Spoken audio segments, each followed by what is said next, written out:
হাসিনার সরকার যখন ছিল ইফতার পার্টি যাইতাম, আগে দেখতাম কে ডাকতেছে, আমার কে ডাকলো, দোয়া তো করাই লাগবে। আমি সব জায়গায় বাংলা দোয়া করিনি। আচ্ছা বেরোজাদার দোয়া চাচ্ছে, আমি কি ওটি বাংলা দোয়া করে ধরা খাবো? আমি আরবিতে যত গড় দোয়া আছে আমি গড় দোয়া করতেছি, ওরা না বুঝা খালি আমিন আমিন করতেছে। আমি মনে মনে কইলাম আলেমদের বিরুদ্ধে লাগিস না রে, আলেম যখন বাংলাত পারবি না তখন আরবিত মার দিবি, তোর এখন কথা ঠিক কিনা। তো আমরা বক্তা মানুষ তো সবগুলোতে হকলে যাওয়া লাগে। এক পার্টিত গেছি, পার্টির যাওয়ার পরে বলতেছে হুজুর, এক ছেলে বলতেছে ভালো করে দোয়া করবেন, হাজার হাজার টাকা খরচ করছে, হাজার হাজার টাকা খরচ করছে হুজুর, এত আইটেমের ইফতার পার্টি, ভালো করে দোয়া করবেন। আমি চিন্তা করলাম দোয়া যদি চাইতেই হবে চাওয়া দরকার, হুজুর এত কষ্ট করে রোজা রাখলাম, দোয়া করবেন আল্লাহ যেন রোজা কবুল করে, এটা কিন্তু ঠিক আছে। কিন্তু যখন বলতে হাজার হাজার টাকা খরচ করছি হুজুর, ভালো করে দোয়া করবেন, এই রোজার কথা বাদ দেয় খরচের কথা কয়, তখন আমার সন্দেহ হলো। আমি বললাম ভাই তুমি আমার কাছে আসতো, যে কাছে আসছে আমি কানে কানে বললাম তুমি মনে হয় রোজা নেই। হুজুর আমি রোজা নেই, এটা কেমনি বুঝলেন? আমি বললাম তোমার সোপা দেখলে বোঝা যায়, তোমার সোপার যে সাইজ, একটা রোজাদারের চেহারা ইফতারের সময় আলাদা একটা নূর, আলাদা একটা সৌন্দর্য তার চেহারার মধ্যে থাকে, জোরে কোন কথা ঠিক কিনা? আর তুমি কোরআন কেলে বললে হাজার হাজার টাকা খরচ করছি, টাকা খরচের দোয়া না রোজা রাখলে কষ্ট করে তার জন্য দোয়া, আল্লাহ রোজা কবুল করে। তো কয় হুজুর আমরা তো রোজা রাখি না, তো ইফতার পার্টি করি হুজুর, রোজা রাখি না। আল্লাহর সাথে ঠাট্টাগিরি করো, এলা মস্কার আল্লাহ পছন্দ করে না, জোরে কোন ঠিক কিনা? যখন কোন রোজাদার বান্দা ইফতারে নিয়ে বসে, আপনারা একটু ইফতারের 2-4 মিনিট আগে বসবেন। আমার কথা কি বুঝলেন? ইফতারের 2-4 মিনিট আগে একটু বসবেন। অনেকে কাল ঘড়ি দেখে না এখন যাব না, এই সময় হোক। বউ মেয়েরা ইফতার রেডি করে রাখছে, ওই খালি ঘড়ি দেখতেছে আর মোবাইল দেখতেছে, ফেসবুক দেখতেছে, মা গান টান শুনতেছে, এখনো সময় হয়নি 3 মিনিট পরে যাচ্ছি। না এটা করবেন না, আপনারা ইফতার সামনে নিয়ে বসবেন, ইফতার সামনে নিয়ে বসবেন আর খালি বারবার ঘড়ি দেখবেন। বারবার ঘড়ি মসজিদে দেখা চলবি না, কিন্তু ইফতারের সময় বারবার ঘড়ি দেখলেই সব সুবহানাল্লাহ। বারবার ঘড়ি দেখবেন মানে সময় যেটা থাকে, ক্যালেন্ডার দেখবেন, আপনি পানি নেবেন, খুরমা খেজুর হাতত নেবেন, আবার রাখবেন, আবার পানি নেবেন, আবার রাখবেন, একবার ইফতার নিয়ে এসে সাজাবেন, সব সুন্দর করে নিজের প্লেটে সাজাবেন, আর একজনের প্লেট সাজা দিবেন, এরা বারবার লাড়াছাড়া করবেন, ধন্দা মেরে যান, বসে থাকেন না। আমার কথা কি বুঝলেন? লাড়াছাড়া করবেন, ফেরেশতা বলবে আল্লাহ তোমার বান্দারা এই যে কলিজা ভরা তৃষ্ণা নিয়ে শরবতের গিলাস মুখের সামনে, পেটের মধ্যে ক্ষুধার আগুন দাউ দাউ করে জ্বলতেছে, প্লেট ভরা খাবার সামনে, লাড়ে ছাড়ে খায় না। আল্লাহ বলে রোজা ফেরেশতা ওরা কোনোদিন আমাকে দেখেনি রে, ওরা কোনোদিন আমাকে দেখেনি, শুধু আমার হুকুম পালন করার জন্যে এত তৃষ্ণা এত ক্ষুধা নিয়ে মুখের সামনে খাওয়ার পরেও যারা খায় না, এদেরকে আমি আল্লাহ 2টা পুরস্কার, একটা হলো ইফতার আর একটা হলো লিকাই রব্বি, আমি আল্লাহর সঙ্গে দিদার, জোরে কান সুবহানাল্লাহ পরে। আর যাদের হেদায়েতের জন্য আল্লাহ কোরআন নাযিল করলো তাদের দাম না বাড়ার পিছনে কারণ কি? হ্যাঁ, এইটাই হলো আজকের আলোচনা। রমজান মাসে আমার মা বোনেরা বসে আছে, অনেকগুলো মা বোন। আসার সময় দেখলাম রাস্তার কোনো পুরুষই নেই, খালি মেয়ে মানুষ আসতেছে। আমাকে বলা হয়েছে হুজুর একটু পর্দার উপরে মা ফাতেমার জীবনে থেকে ওয়াজ করবেন, মেয়েরা একটু শুনবার চাই। মায়েরা ধৈর্য নিয়ে বসেন, হ্যাঁ আপনারা অবশ্যই পর্দার উপরে ওয়াজ শুনবেন। তাহলে আলোচনা এখন শুরু করা যাক, আপনারা একটু মনোযোগ দিয়ে শুনবেন। তাহলে রোজার মাধ্যমে মানুষ মুত্তাকি হওয়ার পিছনে কারণ কি? এখন রোজা থাকলেও মানুষ মুত্তাকি না হওয়ার পিছনে কারণ, আমরা নামাজ পড়ি, যে জোহরের নামাজ পড়লাম, এখানে জামাতের সঙ্গে জোহর নামাজ পড়লাম না। আচ্ছা আপনার বলেন তো নামাজ কার জন্যে? কার জন্যে? আল্লাহ কোরআনে বলেছেন ইন্না সালাতি ওয়া নুসুকি ওয়া মাহইয়ায়া ওয়া মামাতি লিল্লাহি রাব্বিল আলামিন। আমরা নামাজ আল্লাহর জন্যই পড়ি, কিন্তু মাঝে মধ্যে এ নামাজ মানুষকে দেখানোর জন্য কিন্তু পড়ি। একটু হিসাব করে দেখেন তো, আপনার বিবেক প্রশ্ন করেন, আপনি যখন বাড়িতে নামাজ পড়েন তখন নামাজের কতক্ষণ সময় লাগে, আর আপনি যখন মসজিদে নামাজ পড়েন তখন কতক্ষণ টাইম লাগে? একটু বিবেকের আয়নায় খেয়াল করে দেখেন, বাড়িতে যখন নামাজ পড়েন তখন আপনি মনে করেন আমি তো আল্লাহর জন্যই নামাজ পড়তেছি, আল্লাহ ছাড়া তো কেউ দেখতেছে না, ঢকা ঢক মারি। কিন্তু যখন মসজিদে নামাজ পড়ি তখন আমার মন কি বলে, আল্লাহর জন্য তো নামাজ পড়তেছিস, আশেপাশে যাদের সুন্নত হয়ে গেছে তারা কিন্তু তোর দিকে তাকে আছে, যেমন তেমন রুকু সিজদা করলে চলবে না।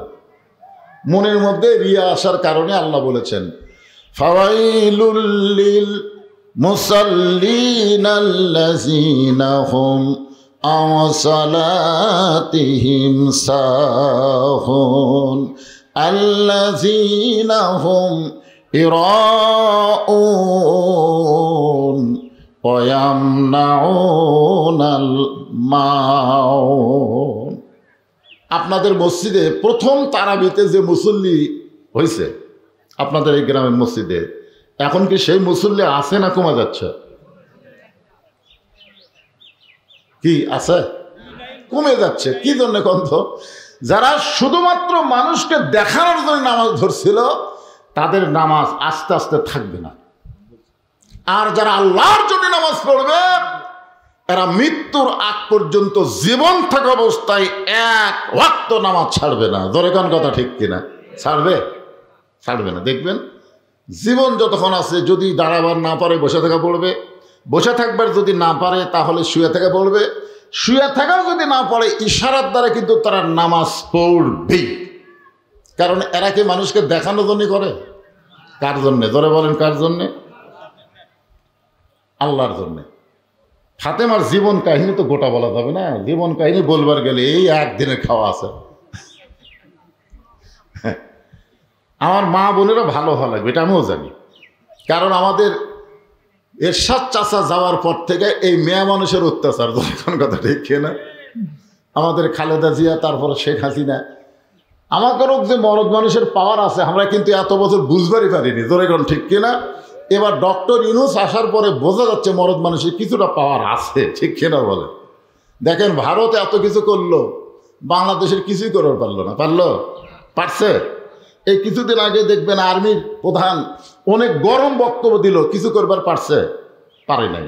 ডোনাল্ড ট্রাম্প পর্যন্ত কিছু করবার পারতেছে না, কারণ বাংলাদেশের চেয়ারে একটা মরদ বসে আছে। ধরে কোন কে বসে আছে? মরদ। বিপদত পড়লে তার দোয়া, তার নামে দোয়া পড়া লাগে। ধরে কোন কথা ঠিক কিনা? এর নামই হচ্ছে দোয়া ইউনূস। হ্যাঁ, আমি ফাতেমার জীবন কাহিনী বলবো কি কারণে? তারা যদি ঘরের মানুষ ঘরে থাকে, পর্দার ভিতরে থাকে, তাহলে ওই বাড়িতে আল্লাহ কতটুকু রহমত বরকত দেয়, আর যে রহমত বরকতে পুরুষ মানুষের জীবন চলা কত সহজ হয় এর উপর ইনশাল্লাহ কথা বলবো। তাই যেটা ধরছি এর আগে শোনা লাগবে। হ্যাঁ, তাহলে কি বলতেছি? নামাজ আল্লাহর জন্যও পড়ি, মানুষকে দেখানোর জন্য কিন্তু আমরা মাঝে মাঝে নামাজ পড়ি না ভাইজান? আপনি নিজের বিবেককে বলেন। হ্যাঁ, অনেক মানুষ নামাজ পড়ে না, অনেক মানুষ নামাজ পড়ে না। এখন জানাজার নামাজের ঘোষণা করছে, জোহরের নামাজের পরে জানাজা হবে। তা আমার এলাকার কিছু ছেলে পেলে বাইরে ঘোরাফেরা করতেছে। আমি বললাম কে রে, বাইরে ঘুরতেছিস কেন? তো করছে জোহরের পরে তো জানাজা হবে, তো জোহরের নামাজ। তো কেন? আমরা তো জোহর পড়ার নিয়তে বাড়াইনি হুজুর, আমরা জানাজা পড়ার নিয়তে বাড়াচ্ছি। তা আমি বললাম পাগল, জোহরের পরে জানাজা যখনই ঘোষণা করেছে তখন আগে জোহর পড়া লাগবে। জোহর হলো ফরজে আইন, আর জানাজা হলো ফরজে কিফায়া। ফরজে কিফায়া যদি গ্রামের 10 জন মানুষ আদায় করে লোকটাকে দাফন করে, সবার উপরে আল্লাহ আদায় করে নেবে। কিন্তু ফরজে আইন তো 10 জন 20 জন পড়লে হবে না। মুসলমান যারা দাবি করে তাদের সকলকেই জামাতের সঙ্গে নামাজ আদায় করা লাগবে। জোরে কোন কথা ঠিক কি না? কারণ আমি তো হাদিস বললাম, রোজা না রাখলে মানুষ বেঈমান হবে, হজ না করলে মানুষ বেঈমান হবে, জাকাত না দিলে মানুষ কাফের হবে। কোথাও নেই। আপনি যদি জাকাত না দেন আপনাকে কাফের বলা যাবে না, হজ না করলে আপনাকে কাফের বলা যাবে না, রোজা না রাখলে আপনাকে কাফের বলার কোনো সুযোগ নেই। কিন্তু আপনি যদি নামাজ আদায় না করেন আপনাকে ডাইরেক্ট কাফের বলার সুযোগ আছে। প্রথম একটা হাদিস শোনেন, লা সালাতা লা ঈমানা, যার নামাজ নেই তার ঈমানই নেই। লা সালাতা লা দীনা, যার নামাজ নেই তার ধর্মই নেই। বাইনাল আবদি ওয়াল কুফরি তরকুস সালাত, বান্দার কাফের মধ্যে পৃথক করার জিনিস তার নামই হলো নামাজ। যারা নামাজ পড়ে তারা হলো বান্দা, আর যারা নামাজ পড়ে না তারা হলো কাফের। এখন বলেন, ইচ্ছা করে জোহরের নামাজ বাদ দিয়ে যারা জানাজায় শামিল হলো, এরা কি মুসলমান না কাফের? আর মুসলমানের কোনো জানাজায় কাফের যদি শামিল হয় তাহলে মুর্দার জন্য আযাব হবে না সওয়াব হবে? হ্যাঁ, এই জন্য আমি বললাম, বাবা খালি জানাজা পড়লে হবে না, জোহর পড়া লাগবে। তখন পিছন থেকে দুইজন বলতেছে, হুজুর যখন বলতেছে যাই, হুজুর যখন বলতেছে, আমি হুজুর বলার আগে কে বলছে? কথা বলেন, কে বলছে? কিন্তু ওরা বলতেছে হুজুর যখন বলতেছে যদি না পড়ি তাহলে ওয়াদের মধ্যে ওর কবে যাই। আপনার বলেন তো এরা কি আল্লাহর জন্য নামাজ পড়ছে? তাহলে নামাজ মানুষ আল্লাহর জন্য পড়ে, আবার নামাজ মানুষকে দেখানোর জন্য পড়ে। হজ মানুষ আল্লাহর জন্যও করে, আবার মানুষকে দেখানোর জন্যও হজ করে। আছে না নাই? হজ কার জন্যে? আল্লাহর জন্যে। আল্লাহ সামর্থ্যবানের উপরে হজ ফরজ করেছে, সামর্থ্যবানেরা আল্লাহর জন্য হজ করবে। কিন্তু মানুষকে দেখানোর জন্য তো হজ করে। যারা হাজী সাহেব খালি নামের আগে একটাবার আলহাজ লেখা বাদ দেন। একজন হাজী সাহেবের নামের আগে আলহাজ না লিখে আমার মাদ্রাসার একটা চিঠি দিছে, ওই চিঠি পায় হাজী সাহেব ছিনিছে। তো বলতেছে, আপনি চিঠি না পড়ে ছিনলেন কেন? বলে, আমার নামের আগে আলহাজ কোথায়? আমি এত লক্ষ টাকা খরচ করে হজ করছি, আর মিয়া খালি মোহাম্মদ দিয়ে আমার নাম লিখছে, আলহাজ কোথায়? এখন বলেন তো, ওই লোকটা কার জন্য হজ করছে? আল্লাহর জন্য করছে না মানুষকে দেখানোর জন্য করছে? দেখবেন অনেক লোক হজ করার পরে মানুষ যদি তাকে কিছু জিজ্ঞাসা না করে, সে নিজে হজ করেছে এটা বলার জন্য চাষ করে যায়, চাষ করে গল্প শুরু করবে। এইবারে ভাই পাথর মারবার যায়, যা ভিড়! হায়, আপনারা বলেন তো, ওর থেকে একটু শুনবার চাচ্ছেন? হ্যাঁ, ছাপা মারবা, সে কি অবস্থা! তার মানে ও যে হজ করছে এটা মানুষকে জানানোর জন্যই কিন্তু গল্প তুলিছে। তোর এখন কথা ঠিক কিরে? এখান থেকে আমরা বুঝতে পারলাম, হজ মানুষ আল্লাহকে খুশি করার জন্যও করে, আবার মানুষকে জানানোর জন্য দেখানোর জন্যও মানুষ হজ করে। এখন বলেন, নামাজ আল্লাহর জন্য পড়ে, মানুষকে দেখানোর জন্য পড়ে, নামাজ কবুল হবে? কথা কয় না। হজ আল্লাহর জন্যও করে, মানুষকে দেখানোর জন্য করে, হজ কবুল হবে? যাকাত মানুষ আল্লাহর জন্য দেয়, আবার মানুষকে দেখানোর জন্য যাকাত দেয়। দেখবেন অনেক ধনী মানুষের বাড়িতে গরিবেরা যখন যায় রোজার মাসে, আপনাদের এলাকায় রোজার মাসে যাকাত দেয় না? আমাদের এলাকায় তো রমজান মাসে যাকাত দেয়, কারণ রমজান মাসে বেশি সওয়াব। এখন গরিব মানুষের অভাবের কারণে প্রথম দিকে গেছে, কয় না এখন তো আমি যাকাত দেই না, যাকাত দেবো 23শে রমজান। যত গরিব আসতেছে প্রত্যেকটা গরিবকে একই কথা বলতেছে, যাকাত দেব 23শে রমজান। আপনার বলেন তো, ওই একটা দিন নির্দিষ্ট করার কারণ কি? একটা দিন নির্দিষ্ট করার কারণ হলো সব গরিব মানুষ তার বাড়ির দরজা ভিড় করবে, তখন ছেলে টেলে এদেরকে বলবে একটু ক্যামেরা বন্দি কর, একটু ভিডিও কর, আমি যে যাকাত দিচ্ছি এটা আবার ফেসবুকে ছেড়ে দে। তাহলে কি বুঝলেন? যাকাত মানুষ আল্লাহর জন্যও দেয়, আবার মানুষকে দেখানোর জন্যও যাকাত দেয়। তাহলে ইবাদত গেল কয়টা? নামাজ, হজ, যাকাত, আর একটা থাকলো, সেটা হলো রোজা। আপনারা বলুন তো, এই রোজা, এই যে 16টা ঘন্টা না খায়া থাকা, পানাহার না করে থাকা, এটা কেউ মানুষকে দেখানোর জন্য করে? আপনাকে কি মনে হয় মানুষকে দেখানোর জন্য রোজা কেউ করে? আচ্ছা, মানুষের দেখানোর জন্য হয়তো বাইরে করলো, ভিতরে যখন গেল গোসলখানার মধ্যে গোসল করতেছে। আমার এলাকায় দেখলাম এক রোজাদার কিছুদিন আগে, এই দ্বিতীয় রোজাতে মুখের মধ্যে উজু করতে গিয়া মনে হচ্ছে যে সামান্য পানি আলা জিবাত গেছে, হয়তো যায়নি কিন্তু ওর মনে হচ্ছে। তখন আমি বলি, ভাই কি আছে ভাই? হুজুর আমার সন্দেহ হচ্ছে, মানে পানি গেছে হুজুর।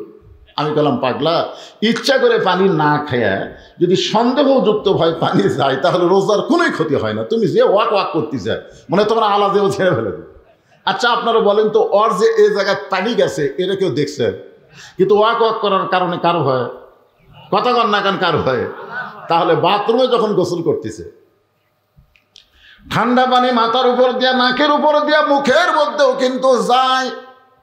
মুখের মধ্যে যাওয়ার পরে লোকটা কুলি করে বের করে দেয়। ওযু করার সময় কুলি করতেছেন, গোসল করার সময় কুলি করতেছেন, দরজা বন্ধ, বাথরুমের জানলাও নেই। এ সময় মন যদি বলে, এত তৃষ্ণার্ত মন নিয়ে কেন থাকবে, কেউ তো দেখতেছে না, এক গিলাস পানি খা, এক জগ পানি খা, ওটি তো কেউ নেই। ওই জায়গাত কি কেউ আছে? তাহলে ওই জায়গায় পানি খাবার বলতেছে মিন শাররিল ওয়াসওয়াসিল খান্নাস, ভিতরে খান্নাস বলতেছে খা, কেউ তো দেখবে না। তখন রোজাদার কি বলে? রোজাদার বলে, এই শয়তান, কেউ না দেখলেও আমার আল্লাহ দেখতেছে। ধরে কারণ সুবহানাল্লাহ। তার মানে বোঝা গেল একটা মাত্র ইবাদত মানুষকে মুত্তাকি বানায় দেয়, তার নাম হলো রোজা। যে কেউ না দেখলেও আল্লাহ দেখতেছে, এই বিশ্বাস তার অন্তরে নিয়ে আসে, সেই আমলের নাম কি? রোজা রাখা। ধরে কার নাম কি? রোজা রাখা। আপনার বলেন তো, রোজা রেখে সে যদি পানি মুখের মধ্যে যায়নি তারপর ওয়াক ওয়াক করতেছে, এই লোকটা যদি আবার সুদের ব্যবসা করে, মনে করেন যে সামান্য পানি গলার মধ্যে গেল কিনা ওয়াক ওয়াক করতেছে, কিন্তু আমরা জানি ওই লোকটা আবার সুদও খায়। ধরে কারণ কি খায়? আচ্ছা, সুদ খেলে কি রোজা ভঙ্গ হয়? আপনাদের কি ধারণা, সুদ কি মুখ দিয়ে খায় নাকি? কথা বলেন, রোজা ভঙ্গ হবে? ঘুষ খেলে? ঘুষ তো মানুষ মুখ দেখায় না, হাত দেলে। একটু মনোযোগ দিবে। এই হুদাল্লিল মুত্তাকিন আল্লাহ বললেন, আল্লাহ আল্লাহ কুম তাত্তাকুন, এইটা বোঝানোর পরেই আমি মা বোনদের ওয়াজের দিকে চলে যাবো ইনশাল্লাহ। রোজা রাখলে কি কি করা যাবে না, কোন কাজ করলে রোজা ভঙ্গ হবে, রোজা ভঙ্গের কারণ আছে না নাই? এদের এখন আছে না নাই? রোজা ভঙ্গের কারণ আমাদের সকলকে জানা দরকার। এই কারণটা বর্তমানে আমাদের বাংলাদেশে ওয়াজ দেওয়া হবে না। আমাদের বাংলাদেশে এই কারণের সমস্যা যদি সমাধান করতে চাই, তাহলে কোরআনের সমাজ কায়েম করা লাগবে। ধরে কোন ঠিক কি না?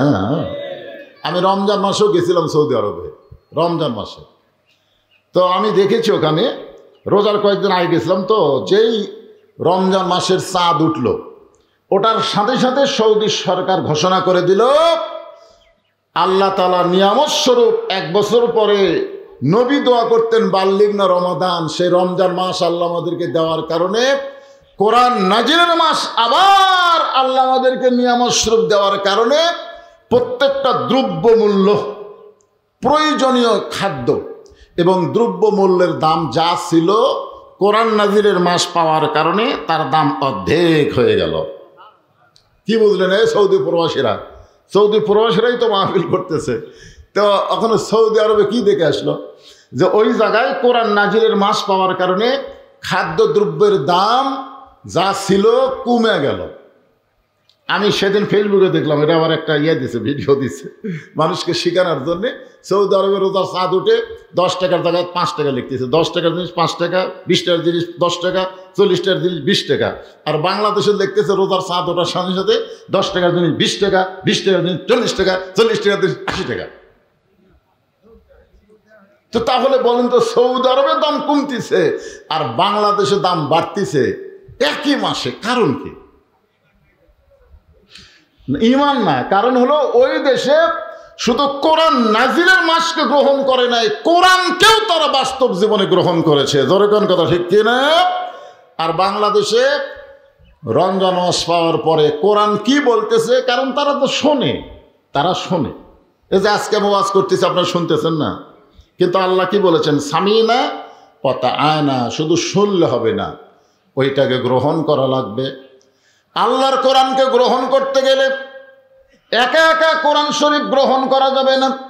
কোরআনকে গ্রহণ করতে গেলে কোরআনের একটা দল গঠন করা লাগবে, সকলে মিলে আল্লাহর কোরআনকে গ্রহণ করব। যেরকম মুয়াজ্জিন যখন আজান দেয়, আজান দেওয়ার সঙ্গে সঙ্গে আল্লাহ বলেছেন আকিমুস সালাত, নামাজ কায়েম করো। আজান শোনার সঙ্গে সঙ্গে বাবা যদি মসজিদে যায় তাহলে নামাজ কায়েম হবে না, আবার যদি ছেলে মসজিদে যায় তাহলে নামাজ কায়েম হবে না। আজান শোনার পরে দাদা মসজিদে যায় তাহলে নামাজ কায়েম হবে না। আজান শোনার সঙ্গে সঙ্গে দাদা, ছেলে, নাতি একসাথে মসজিদে গিয়া জামাতে আদায় করলে নামাজ কায়েম হবে। তার মানে বোঝা গেল একা একা কোনো জিনিস হবে না, সম্মিলিতভাবে আদায় করা লাগবে। এখন যদি আমরা কোরআন অনুযায়ী চলতে চাই তাহলে একা একা সম্ভব না, কোরআনের একটা দল করা লাগবে। এখন আমাদের ৯২% মুসলমানের দেশে কোরআনের দল বলতে বাংলাদেশে কি কিছু আছে? আপনাকে কি মনে হয় কোরআনের দল নাই? এই বাংলাদেশে কোরআনের বিজয় হোক এরকম কোনো দলই কি আপনাকে চোখে পড়ে না? পড়ে পড়ে। এই যে দেখেন, এই কোরআন যদি আপনি বাংলার জমিনে বিজয় হোক, বাংলার জমিনে কোরআন অনুযায়ী আমরা চলি, যেই কোরআন নাজিল হওয়ার কারণে রমজান মাসের দাম বাড়লো, যেই রাতে কোরআন নাজিল হওয়ার কারণে হাজার মাসের চাইতে রাতের দাম বেড়ে গেল, সেই কোরআন আমাদের বাংলাদেশে খেলে ও শুনবো না, বাস্তব জীবনে কোরআনকে গ্রহণ করব। এই গ্রহণ করার নিয়তে কোরআন বিজয়ের আন্দোলনে যারা চলবে, মনে মনে ধারণা করবে আল্লাহর কোরআন বিজয় করতে গেলে প্রয়োজন হলে শহীদ হব, তারপরও কোরআন বিজয়ের আন্দোলন থেকে আমি পিছপা হব না। এদের সম্পর্কে রাসূল বলেছেন, মান সাআলাল্লাহু তাআলা আশ-শাহাদাতা বিসিদকিন বাল্লাগাহুল্লাহু মানাজিলাশ শুহাদা ওয়া ইন মাতা আলা ফিরাশিহি, রাওয়াহুল বুখারী কিতাবুল মাগাজি। আল্লাহ রাসূল বললেন যে দুনিয়াতে আল্লাহর কোরআন বিজয়ের আন্দোলনে শাহাদাতের তামান্না নিয়ে কেউ যদি সৈনিক হয়, কেউ যদি দল করে, ওই মাতা আলা ফিরাশিহি, সে যদি নিজের বিছনায়ও মৃত্যুবরণ করে, বাল্লাগাহুল্লাহু মানাজিলাশ শুহাদা, আল্লাহ তাআলা হাসরের ময়দানে তাকে শহীদদের কাতারে দাঁড় করায়া দিবে। আপনারা বলেন তো, দুনিয়াতে যত মৃত্যু হচ্ছে, কোন মৃত্যুর কোনো কষ্টই হয় না? কোন মৃত্যুর কোনো কষ্টই হয় না? এবারে চাক্ষুষ প্রমাণ হলো, আমরা দেখলাম আবু সাইদ। আবু সাইদকে আপনারা দেখেননি? মুগ্ধকে আপনারা দেখেননি? পানি পান করতে গুলি লাগলো। আবু সাইদকে যখন গুলি করতেছে, ও কি, ও মারে বাবারে দাদারে কয়ে চিল্লা উঠছে। আপনারা কি দেখলেন? আপনারা দেখলেন যখন গুলি করলো, ও আবার সামনে গেল, মানে গুলি লাগার পরেও এদিক দিয়ে ঢুকে ওই দিক দিয়ে বার হলো, তারপরেও ও কিন্তু সামনে গেল, ও মারে বাবারে কিছুই বলতেছে না, আবার সামনে গেল। আবার যখন গুলি করলো তখনই কিন্তু দুই হাত প্রসারিত করে দাঁড়িয়ে থাকলো। তৃতীয়বার গুলি করার পরে দুই বন্ধু এসে যখন ধরলো, তখন আস্তে করে পড়লো। তার মুখে কোনো ও বাবারে মারে বাঁচারে এরকম কোনোই শব্দ নেই। তার মানে কি বুঝলেন? যে আবু সাইদ যখন জীবন দিচ্ছে, বাতিলের সঙ্গে আপোষ করে নয়, হকের পক্ষে থাকার কারণে। জোরে কোন কথা, ঠিক কিনা?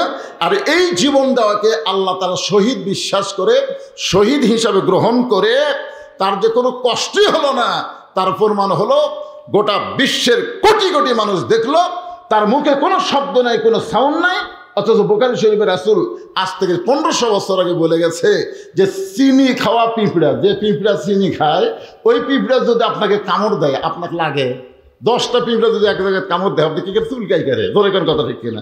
ওর কামড়ের বেশি লাগে না। আল্লাহ রাস্তায় যারা শহীদ হয় তাদের মৃত্যু যন্ত্রণা এই পিঁপড়ার চাই, কামড়ের চাই তো কম। তাহলে পরকালীন জগতে যখন আমরা যাব, এই দুনিয়া থেকে পরকালীন জগতে যদি আমরা যাবার চাই, এরকম শাহাদাতের তামান্না আমাদের অন্তরে রাখার দরকার আছে না নাই? জোরে কোন আছে না নাই?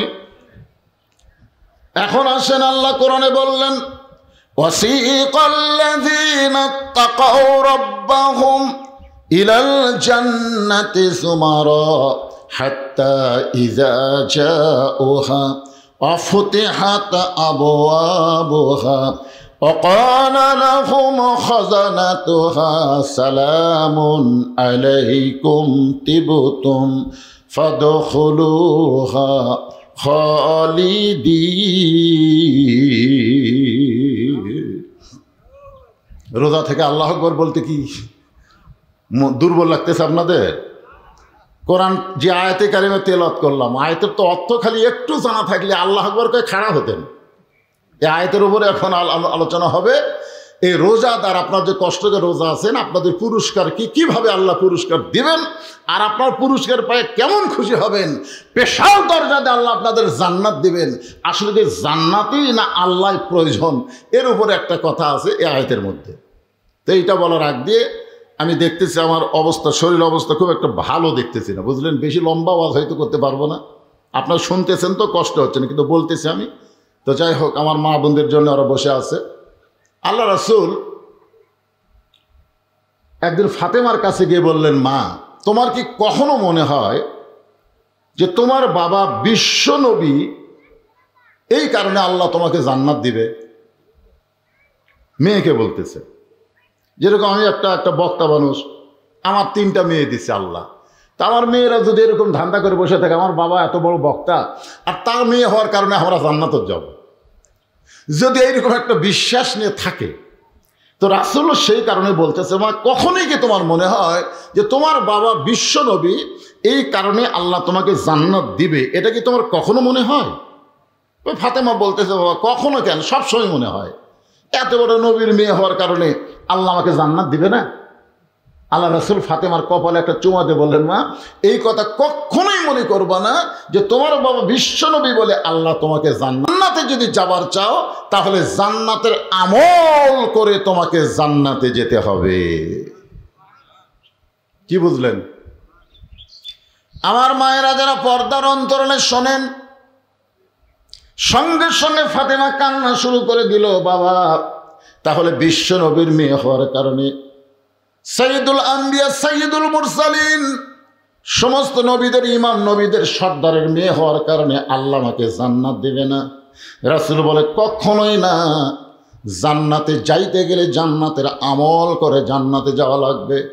ফাতেমা বলেন, বাবা তাহলে জান্নাতে যাওয়ার আমল কি? আল্লাহ রাসূল বলেন, ফাতেমা জান্নাতে যাওয়ার আমল মেয়েদের জন্য খুবই সহজ। মাত্র 4টা আমল যদি করতে পারো, আল্লাহ তোমাকে 8টা জান্নাতের দরজার মালিক বানায়া দিবে। রাসূল বললেন, জান্নাতে যাওয়া মেয়েদের জন্য খুবই সহজ। মরদ মানুষের জন্য, পুরুষ মানুষের জন্য জান্নাত পাওয়া খুবই কঠিন, কিন্তু মেয়েদের জন্য জান্নাতে যাওয়া খুবই সহজ। ফাতেমা বললেন, বাবা তাহলে 4টি আমল কি? আল্লাহ রাসূল বললেন, মেয়েদের 1 নম্বর আমল হচ্ছে পর্দা। মেয়েরা যদি পর্দা না করে, বাকির 3টা আমল একটাও কবুল হবে না। বাকি 3টা কিন্তু এখনো বলা হয়নি। রাসূল বললেন 1 নম্বর আমলের নাম কি? পর্দা। ধরে কেন 1 নম্বর আমলের নাম কি? মেয়েরা যদি নামাজ পড়ে, রোজা করে, স্বামীর কথা মতো চলে, কিন্তু পর্দার মধ্যে থাকে না। আপনারা জানেন, আজকে এই পর্দা নিয়েও একটা খবর দেখলাম।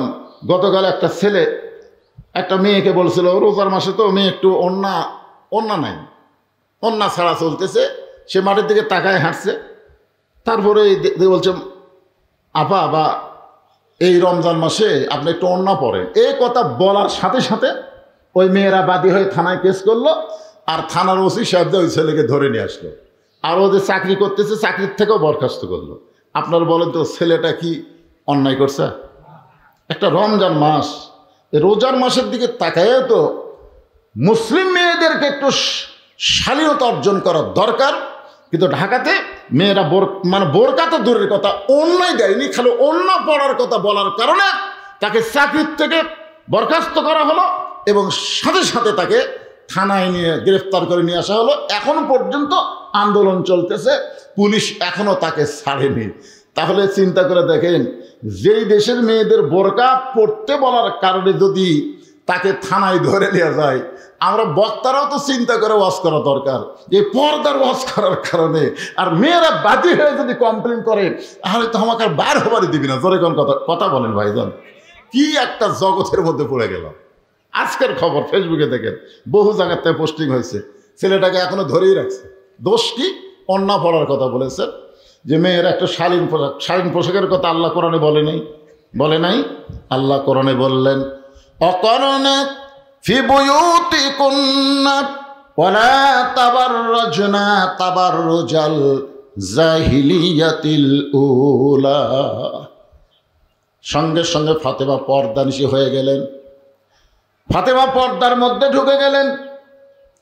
বড় পীর আব্দুল কাদের জিলানী রহমতুল্লাহ আলাইহি জান্নাতুল বাকির মধ্যে কবর জিয়ারত করতেছেন। একটু মনোযোগ দিয়ে শুনবেন। কবর জিয়ারত করতেছেন। জান্নাতুল বাকি হচ্ছে মসজিদ নববীর নিকটে সবচাইতে বড় গোরস্থান, যে গোরস্থানের মধ্যে আল্লাহ নবীর কমপক্ষে 10,000 সাহাবী ঘুমায় আছে। যারা হজ করছেন তারা জান্নাতুল বাকি দেখে নিজের 2 চোখকে ধন্য বানাইছেন। সুবহানাল্লাহ বলেন। একটা গোরস্থানের মধ্যে আল্লাহ নবীর 10,000 সাহাবী, কমপক্ষে 10,000 সাহাবী ঘুম পাড়তেছে। সেই গোরস্থানের নাম হলো জান্নাতুল বাকি, মদিনায়। তো জান্নাতুল বাকি আব্দুল কাদের জিলানী রহমতুল্লাহ আলাইহি যখন জিয়ারত করতেছেন, পিছন দিক থেকে এক মুরিদ বলে, হুজুর আপনি চোখ বন্ধ করলে গোটা পৃথিবীর খবর বলতে পারেন, চোখ বন্ধ করলে। তো আপনি দেখেন তো জান্নাতুল বাকির কোন জায়গায় মা ফাতেমার কবর। আব্দুল কাদের জিলানী অত্যন্ত রাগ করে বললেন, চোখ বন্ধ করলে গোটা পৃথিবীর খবর বলতে পারি, এ কথা তোমার কে বললো? ইত্তাকু ফিরাসাতাল মুমিনিনা ফাইন্নাহু ইয়ানজুরু বিনূরিল্লাহ, যারা মুমিন মুত্তাকি হবে তারা চোখ বন্ধ করলে আল্লাহর আরশ পর্যন্ত তারা দেখতে পারবে। জোরে কোন সুবহানাল্লাহ। কারণ মুমিন মুত্তাকি তো তারা সূর্যের আলো চন্দ্রের আলোতে তারা দেখে না, তারা দেখে ইয়ানজুরু বিনূরিল্লাহ, আল্লাহর নূর দিয়া তারা দেখে। জোরে কোন সুবহানাল্লাহ। আপনার বলেন তো নূরের পাওয়ারের কোনো সীমা আছে? অসীম। আব্দুল কাদের জিলানী ছোট বাচ্চার মতন কান্দের বলে, রে মুরিদেরা, গোটা পৃথিবীর খবর জানতে পারলেও এই জান্নাতুল বাকির কোন জায়গায় মা ফাতেমার কবর এটা কিয়ামত পর্যন্ত কেউ বলতে পারবে না। জান্নাতুল বাকির মধ্যেই ফাতেমার কবর আছে, কিন্তু কবরটা কোন জায়গায় এটা দুনিয়ার কেউ বলতে পারবে না। তো মুরিদরা বলে, হুজুর জান্নাতুল বাকির মধ্যেই ফাতেমার কবর, কিন্তু কবরটা কোন জায়গায় এটা কেন বলতে পারবে না? আব্দুল কাদের জিলানী বললেন, না বলার পিছনে কারণ হলো আমাদের মা ফাতেমা হলেন জহুরা। আমাদের মা ফাতেমা কি? জহুরা। জোরে বলেন কি? জহুরা। এই জহুরা হওয়ার কারণেই তার কবর জান্নাতুল বাকির মধ্যে আছে, কিন্তু কিয়ামত পর্যন্ত কেউ বলতে পারবে না। তো সমস্ত মুরিদ বলে, হুজুর এই জহুরা মানে কি? ফাতেমা যে ডিগ্রি পাইছে এই জহুরা মানে কি? আমার মায়েরা যারা বসে আছেন একটু মনোযোগ দিয়ে শোনেন, এটা কিন্তু মরদ মানুষের ওয়াজ না, ওয়াজটা হচ্ছে নারীদের জন্য। আর একটা নারী ভালো, নারীর পেট থেকে হাসান হোসাইনের জন্ম হলো, সুবহানাল্লাহ কন না কেন? আর নারী খারাপ, নারীর পেট থেকে ইয়াজিদের জন্ম হলো। আপনারা বলেন তো হাসান হোসাইন আর ইয়াজিদের মধ্যে কি কারণে? কারণ ইয়াজিদের মায়ের নাম হলো লাইসা বিনতে সাইবা, সাইজা লাইসা বিনতে সাইবা। মানে মাবিয়ার আগে 5টা জায়গায় বিয়ে হয়েছিল, 5 জায়গায় বিয়ে হয়ে স্বামী সংসার করেনি। পরে আবু সুফিয়ান টাকার লোভে পড়ে সাইবার মেয়ে লাইসাকে এই মাবিয়ার সাথে বিয়ে দিল, আর মাবিয়া আর লাইসার মিলনের মাধ্যমে ইয়াজিদের মতন একটা মালের জন্ম হলো। তাহলে কি বুঝতেছেন? একটা নেপোলিয়নও বলেছে, তোমরা যদি ভালো একটা সন্তান চাও তাহলে ভালো একটা মায়ের দরকার। ধরে কোন কথা ঠিক কিনা? ভালো একটা বাপের দরকার না মায়ের দরকার? বাবা আনন্দে মাতিয়া সাগরে ভাসাইয়া সেই যে চইলা যায় খবর লয় না, মাজন ধরিয়া উদরে কতই কষ্ট করে, 10 মাস পরে পায় প্রসবের বেদনা, এমন দরদি ভাবে কেউ হবে না আমার মা গো। ইমাম গাজ্জালি বলেছেন, মায়ের পেটে যখন বাচ্চা আসে, বাচ্চা কনসেপ্ট হওয়ার সাথে সাথেই আল্লাহ তাআলা মায়ের মাসিক ব্যারাম বন্ধ করে দেয়। প্রতি মাসে, এই রমজান মাসে মেয়েদের এই মাসিক হলে রোজা রাখা যাবে? যাবে? নামাজ পড়া যাবে? কোরআন শরীফ স্পর্শ করা যাবে? যাবে না। কারণ এই একটা অসুখ হলে কোনো ইবাদত করা যায় না। কিন্তু যখনই পেটে বাচ্চা আসে তখন আল্লাহ মাসিক বন্ধ করে দেয়। কারণ কি? ইমাম গাজ্জালি বলেছেন, পেটে বাচ্চা থাকা অবস্থায় মায়ের যেন কোনো ইবাদতের কমতি না হয়, এই জন্য আল্লাহ অসুখ বন্ধ করে দেয়। কারণ মায়ের ইবাদতের সাথে পেটের বাচ্চার আল্লাহ একটা সম্পর্ক করে দেয়। জোরে কান সুবহানাল্লাহ। আমার এলাকার এক ছেলে কয়, হুজুর 11 মাস আমার খিদা লাগে না, কিন্তু রোজার চাঁদ উঠলে আমার খিদা লাগে। হুজুর 11 মাস আমার খিদেই নেই, কখনকার খাওয়া কখন খাই, কিন্তু এই রোজার চাঁদ উঠলে কুট থেকে যে এত খিদা শুরু হয় হুজুর, খালি খাবারই মন চায়। তা আমি কইলাম, এই ব্যারাম হওয়ার পিছনে কারণ হলো তোর মা বাঁচা আছে যা জিজ্ঞেস কর। তা আমার কথা মতো যা জিজ্ঞেস করছে, মা রমজান মাসে আমার খিদা বেশি কেন? তো মা বলতেছে, এই সর্বনাশ করছে তোর দাদি। তুই যখন আমার পেটে ছিলি রমজান মাসে তোর দাদি আমাকে রোজা থাকবার দেয়নি। আমি রোজা থাকলে নাকি পেটের বাচ্চা শুকা যাবি, জোর করে আমাকে রোজা ভাঙ্গাছে। 1 মাস আমিও খাসি রোজার মাসে, তুইও খাসি। রমজান মাসে তোর পেটের মধ্যে খাওয়া শুরু হচ্ছে রে, এই জন্য দুনিয়াতে তুই রোজা থাকবার পারিস না। বুঝছেন? মা যখন পেটে বাচ্চা নিয়ে রুকুর থেকে সেজদা যায়, বাচ্চার বয়স 4 মাস 5 মাস এরকম হয় না? রুকুর থেকে সেজদা গেছে, পেটের মধ্যে বাচ্চা দমল খাচ্ছে। ফেরেশতাকে আল্লাহ দেখো তোমার বান্দি নামাজ পড়বার যে পেটের বাচ্চার কত কষ্ট হয়। আল্লাহ বলে সাক্ষী থাক, যেই মা পেটে বাচ্চা নিয়ে নামাজ পড়তেছে ও মা শুধু নিজে নামাজ পড়তেছে না, পেটের বাচ্চাকেও নামাজি বানিয়ে দিচ্ছে। জোরে কান সুবহানাল্লাহ। এই জন্য একটা মা যদি ভালো হয়, মায়ের পেটের বাচ্চাও ভালো হবে। আজকে যারা প্রকাশ্যে সিগারেট খাওয়ার মিছিল করতেছে রমজান মাসে, খুঁজলে দেখেন এরা সব বেজন্মা, এদের জন্মের ঠিক নাই, এরা যারও সন্তান। জোরে কোন কথা ঠিক কিনা? রমজান মাসে হোটেলের দরজা কালো পর্দা দিয়ে ভিতরে যারা খায়, খুঁজলে দেখেন এদের জন্মের ঠিক নাই। খুঁজলে দেখেন জন্মের ঠিক নেই। কি মনে করছেন? মনে করতেছে আমরা সেই মরদ, তোরা সেই মরদ, হিজড়ার জাত। কেরে মরদ মানুষের পর্দা করা লাগবে কেন? হোটেল দরজা কালো পর্দা ভিতরে খাস, তোর কি মরদ? রমজান মাসে কালো পর্দা ভিতরে যারা খায় এরা মরদ না, নাহলে হিজড়ার জাত। জোরে কোন কথা ঠিক কিনা? আমার মা ফাতেমা এই জহুরা ডিগ্রি কেন? সমস্ত মুরিদ যখন বলে হুজুর এই জহুরা মানে কি, আব্দুল কাদের জিলানী বললেন তাহলে শোনো। হযরত আলী এশার নামাজ পড়ে বাড়িতে গেছে। কোন নামাজ? এশার নামাজ পড়ে বাড়িতে গেছে। যায় দেখে ঘর সুন্দর করে সাজানো। ফাতেমা সুন্দরী সাইজা গুইজা বসে আছে। হাসান হোসেনকে সুন্দর করে সাজাই দিছে। এখন বলেন একটা পুরুষ মানুষ ঘরের মধ্যে ঢুকাই যদি দেখে ঘরও সুন্দর, বউ সুন্দর, সন্তানগুলোও সুন্দর হয়ে, তাহলে মরদ মানুষের মনে একটা আলাদা জান্নাতি শান্তি আসে। জোরে কেন আসে? আসে না? আপনার বাড়ির মধ্যে যায় দেখবেন তো বউ কি সাজা গুজা থাকে?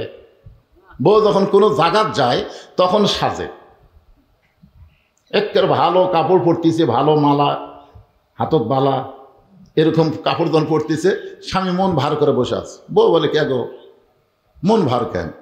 স্বামী বলতেছে আমার মনে হয় তুমি কোথায় যাবা, তুমি কোথায় যাবা, কারণ তুমি যখন যাও তখন সাজো, কিন্তু আমার কাছে তুমি কোনোদিন সাজো না। বউ বলতেছে তোমার কি ভীমরতি ধরছে, আমি অমুক জায়গায় যাবো এই জন্য তো সাজা গুজে যাচ্ছি। আমি মা বোনদের জন্য বলি, মা কোনো জায়গায় যখন যাবেন তখন সাজা সম্পূর্ণ হারাম, কালো রঙের বোরকা পরে যাওয়া লাগবে। আর যতক্ষণ ঘরে থাকবেন স্বামীর জন্য কেবলমাত্র এক ব্যক্তির জন্য মেয়েরা সাজতে পারবে, সেই ব্যক্তি হলো তার স্বামী। জোরে কোন সুবহানাল্লাহ। তাহলে মেয়েরা কার জন্য সাজা? আপনাকে এলাকার বইয়েরা কার জন্য সাজা? কোনো জায়গায় যখন যায় তখন সাজে, স্বামীর সামনে কইলে এই ভেটকি করার টাইম আছে? হযরত আলী আল্লাহর শুকর আদায় করার সঙ্গে সঙ্গে ফাতেমা দুইটা সন্তানকে বুকের মধ্যে নিয়ে কানে কানে বলতেছে, বাবা তোমরা দুই ভাই একটু অন্য ঘরে যাও, তোমার বাবার সঙ্গে আমার গোপন কিছু গল্প আছে। ফাতেমা দুই সন্তানকে বুকের মধ্যে নিয়ে কানে কানে বলতেছে যে তোমরা দুই ভাই একটু অন্য ঘরে যাও, তোমার বাবার সঙ্গে আমার গোপন কিছু গল্প আছে। হোসাইন একটু ছোট তো, হাসান বুঝবার পারছে যে মা সাইদা গুইজা বসে আছে, আর বাবা ঢোকার সাথে সাথে আমাকে অন্য ঘরে যাওয়ার কয়, বাবার সঙ্গে গোপন কিছু গল্প আছে। বোঝা গেছে আমার মা বাপের সাথে কি করবে। এটাকে ছোট বাচ্চা যখন বুঝবার শিখবে তখন তাদেরকে ঘরে রাখা জায়েজ। একজন দুইজন করলে সবাই বুঝতে পারতেছেন না। আপনার বাচ্চা যখন বোঝার মতন বয়স হবে তখন স্বামী স্ত্রী ভালোবাসা করতে গেলে ওই সন্তানকে চেতন থাকা অবস্থায় হবে না। ঘুমায় গেল তো সন্তানরা এখন বুঝতেছেন না, খুব চালাক, হয়তো ঘুম আসেনি, ঘুমের ভান করতেছে, ও দরকার নেই। স্বামী স্ত্রী মহব্বত করবার গেলে 2 বছরের বেশি যদি বয়স হয় দাদির ঘরত নয় চকলেট দিয়ে অন্য ঘরত পাঠিয়ে দেওয়া লাগবে। ওই সন্তান ঘরে থাকা অবস্থায় স্বামী স্ত্রী কোনো মহব্বত করা যাবে? কথা বলেন না কেন? যাবে? যতক্ষণ দুধ পান করবে ততক্ষণ সন্তানের সামনে আপনার বউকে আদর করলে ওই দেখবার পারবে কিন্তু বুঝবার পারবে না, কারণ দুধ পান করা অবস্থায় তার জেহানি শক্তি তার কাছেই থাকে, দূরে যায় না। আমার কথা কি বুঝলেন? মাতার যে জেহানি শক্তি ওর কাছেই থাকে, দূরে যায় না। যখনই মায়ের স্তন খাওয়া ছেড়ে দিবে তখন ওই জেহানি শক্তি এটি থাকে না, কমপক্ষে 2 ঘন্টা দূরে যায়। আপনি যদি ওর সামনে আপনার স্ত্রীকে আদর করেন, ও বেড়ায় এসে বলতে পারে 2 ঘন্টার মধ্যে কারোর সাথে দেখা হয়। 2 ঘন্টা, কয় ঘন্টা? 2 ঘন্টা পরে ভুলে যাবে। 2 ঘন্টার মধ্যে কারোর সাথে যদি দেখা হয়, যদি হয়, আর যদি বলে আব্বা তাই মাছ চাপায় ধরছিল রে, এ কথা যদি বলে, হাসার কথা না তো। চিন্তা করে দেখেন ইসলাম কত সুন্দর। নিজের হালাল বউকে আদর করবার গেলেও নিজের বাচ্চার সামনে করা যাবে না, এরই নাম হলো ইসলাম। জোরে কোন সুবহানাল্লাহ। হাসান হোসেন 2 ভাই যখন অন্য ঘরে, এমন সময় ফাতেমা ঘরের দরজাটা বন্ধ করে দেয়। আপনারা বলেন তো, সন্তান 2টাকে বের করে দিয়ে বউ যখন দরজা বন্ধ করবে তখন স্বামীর মনে কেমন হয়? যত বড়ই হুজুর হোক, যত বড়ই হুজুর হোক, বাচ্চা 2টা বের করে দিয়ে বউ যদি দরজা বন্ধ করে দেয় তখনকার হুজুরগিরি চলবি? চলবি? আপনার কোন, আমি যত বড়ই বক্তা হয়, আমি বইয়ের কাছে যাও বক্তা? আরে আমি তো একটা সাধারণ, আল্লাহর নবী পর্যন্ত নবী ছিলেন না, জানেন? নবী বসে আছেন, উম্মাহাতুল মুমিন আয়েশা যখন ঘরের মধ্যে ঢুকছে, নবী আস্তে করে উঠে দরজা বন্ধ করে দিলেন। মা আয়েশা থরথর করে কাঁপতেছে। রাসূল বলে, আয়েশা কাঁপো কেন?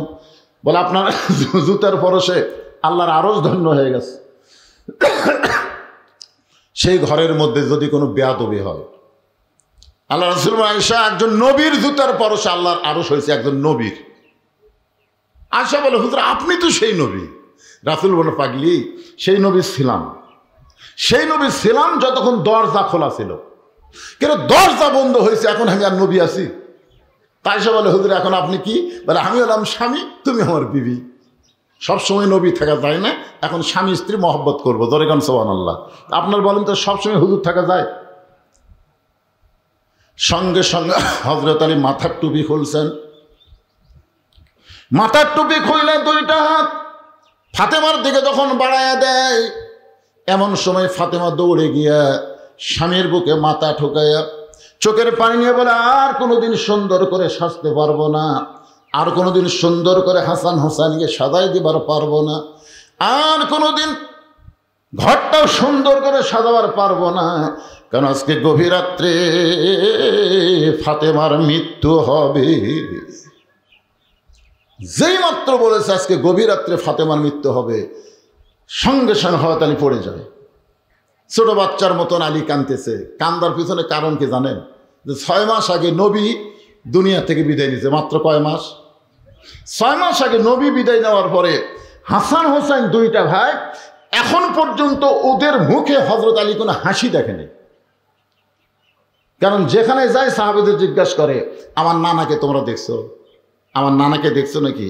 আমরা 2 ভাই নানাকে এত খুঁজি, নানাকে পাওয়া যায় না। নানা রাগ করে যে কোথায় ঢুকালো। আবু বকর বলেছেন, রে নবীর সাহাবীরা, যতদিন হাসান হোসেন নানা নানা বলে খুঁজবে ততক্ষণ নবীর রওজা দেখায় দিবে না, ততক্ষণ তোমরা নবীর রওজা দেখায় দিবা না।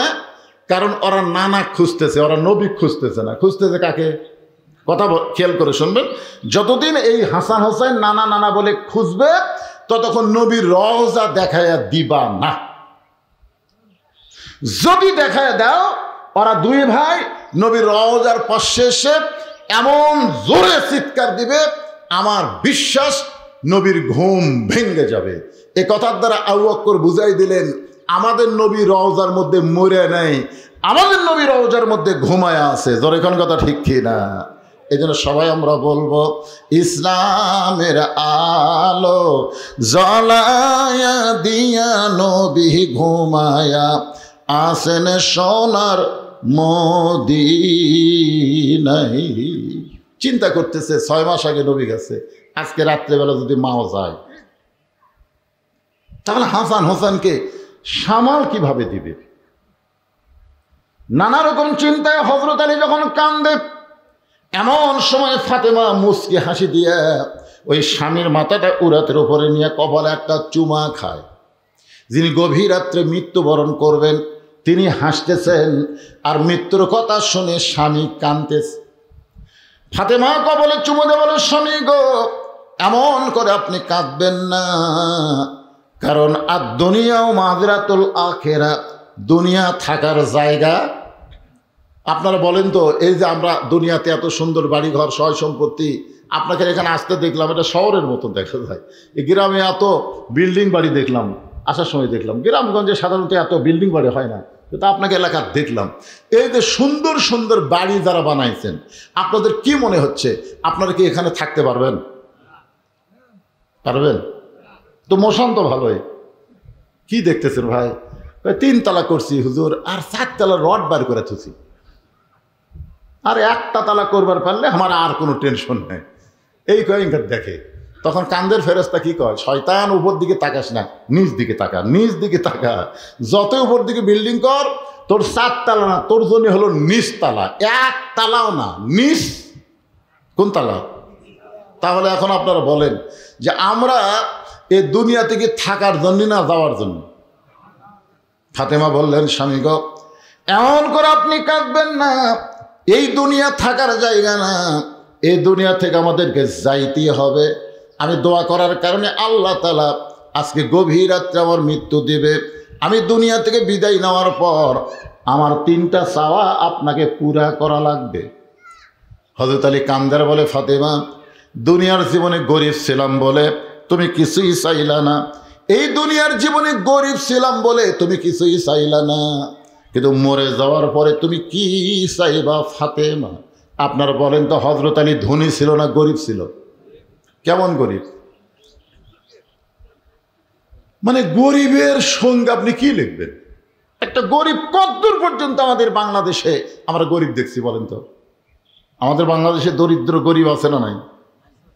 আছে, কিন্তু আলীর মতন নেই। হযরত আলী একদিন ঘুম থেকে চেতন পায়ে দেখে ফাতেমা ঘরে নাই। তাকায় দেখে হাসান হাসান ঘুম পাড়তেছে, কিন্তু ওদের মা নাই। গভীর রাত্রে মনের মধ্যে সন্দেহ হলো, কি রে এত রাত্রে নবীর মেয়ে ফাতেমা কোথায়? দরজাত গিয়ে তাকায় দেখে মরুভূমির মধ্যে কালো চাদর গায়ে দিয়ে খুব জোরে জোরে হাঁটতেছে মরুভূমির মধ্যে। আলীর সন্দেহ হয়ে গেল যে হাসান হোসেন ঘুম পাড়তেছে, আমিও ঘুম পাড়তেছি, আমাদের ঘুমের মধ্যে রাইখা হাসান হোসেনের মা কোথায় যাবে? নিরাপদ দূরত্ব বজায় রেখে পিছনে পিছনে হাঁটতেছে। মনের মধ্যে নানা রকম সন্দেহ হয়। মরদ মানুষের মনে সন্দেহ আছে না নাই? যেরকম আছে না, নানা রকম সন্দেহ হয় যে ফাতেমা কোথায় যাচ্ছে। নিরাপদ দূরত্ব বজায় রেখে পিছনে পিছনে হাঁটতেছে। এক সময় হযরত আলী লক্ষ্য করে দেখে আল্লাহর নবী যে ঘরে ঘুমায় ওই ঘরে জানলার পাশে ফাতেমা দাঁড়াইছে। হযরত আলী মনে মনে চিন্তা করতেছে, আমার ঘুমের মধ্যে রাইখা মেয়ে তার বাপের কাছে যাচ্ছে আমার বিরুদ্ধে কিছু বলার জন্য। দেখবেন যে মরদ ঠিক মতো সংসার করা পারে না, তার মধ্যে নানা রকম সন্দেহ থাকে, থাকে কি থাকে না? আমার বিরুদ্ধে কিছু বলে বেড়াচ্ছে, দেখি কি বলে। কানটা একটু খেয়াল করে রাখছেন।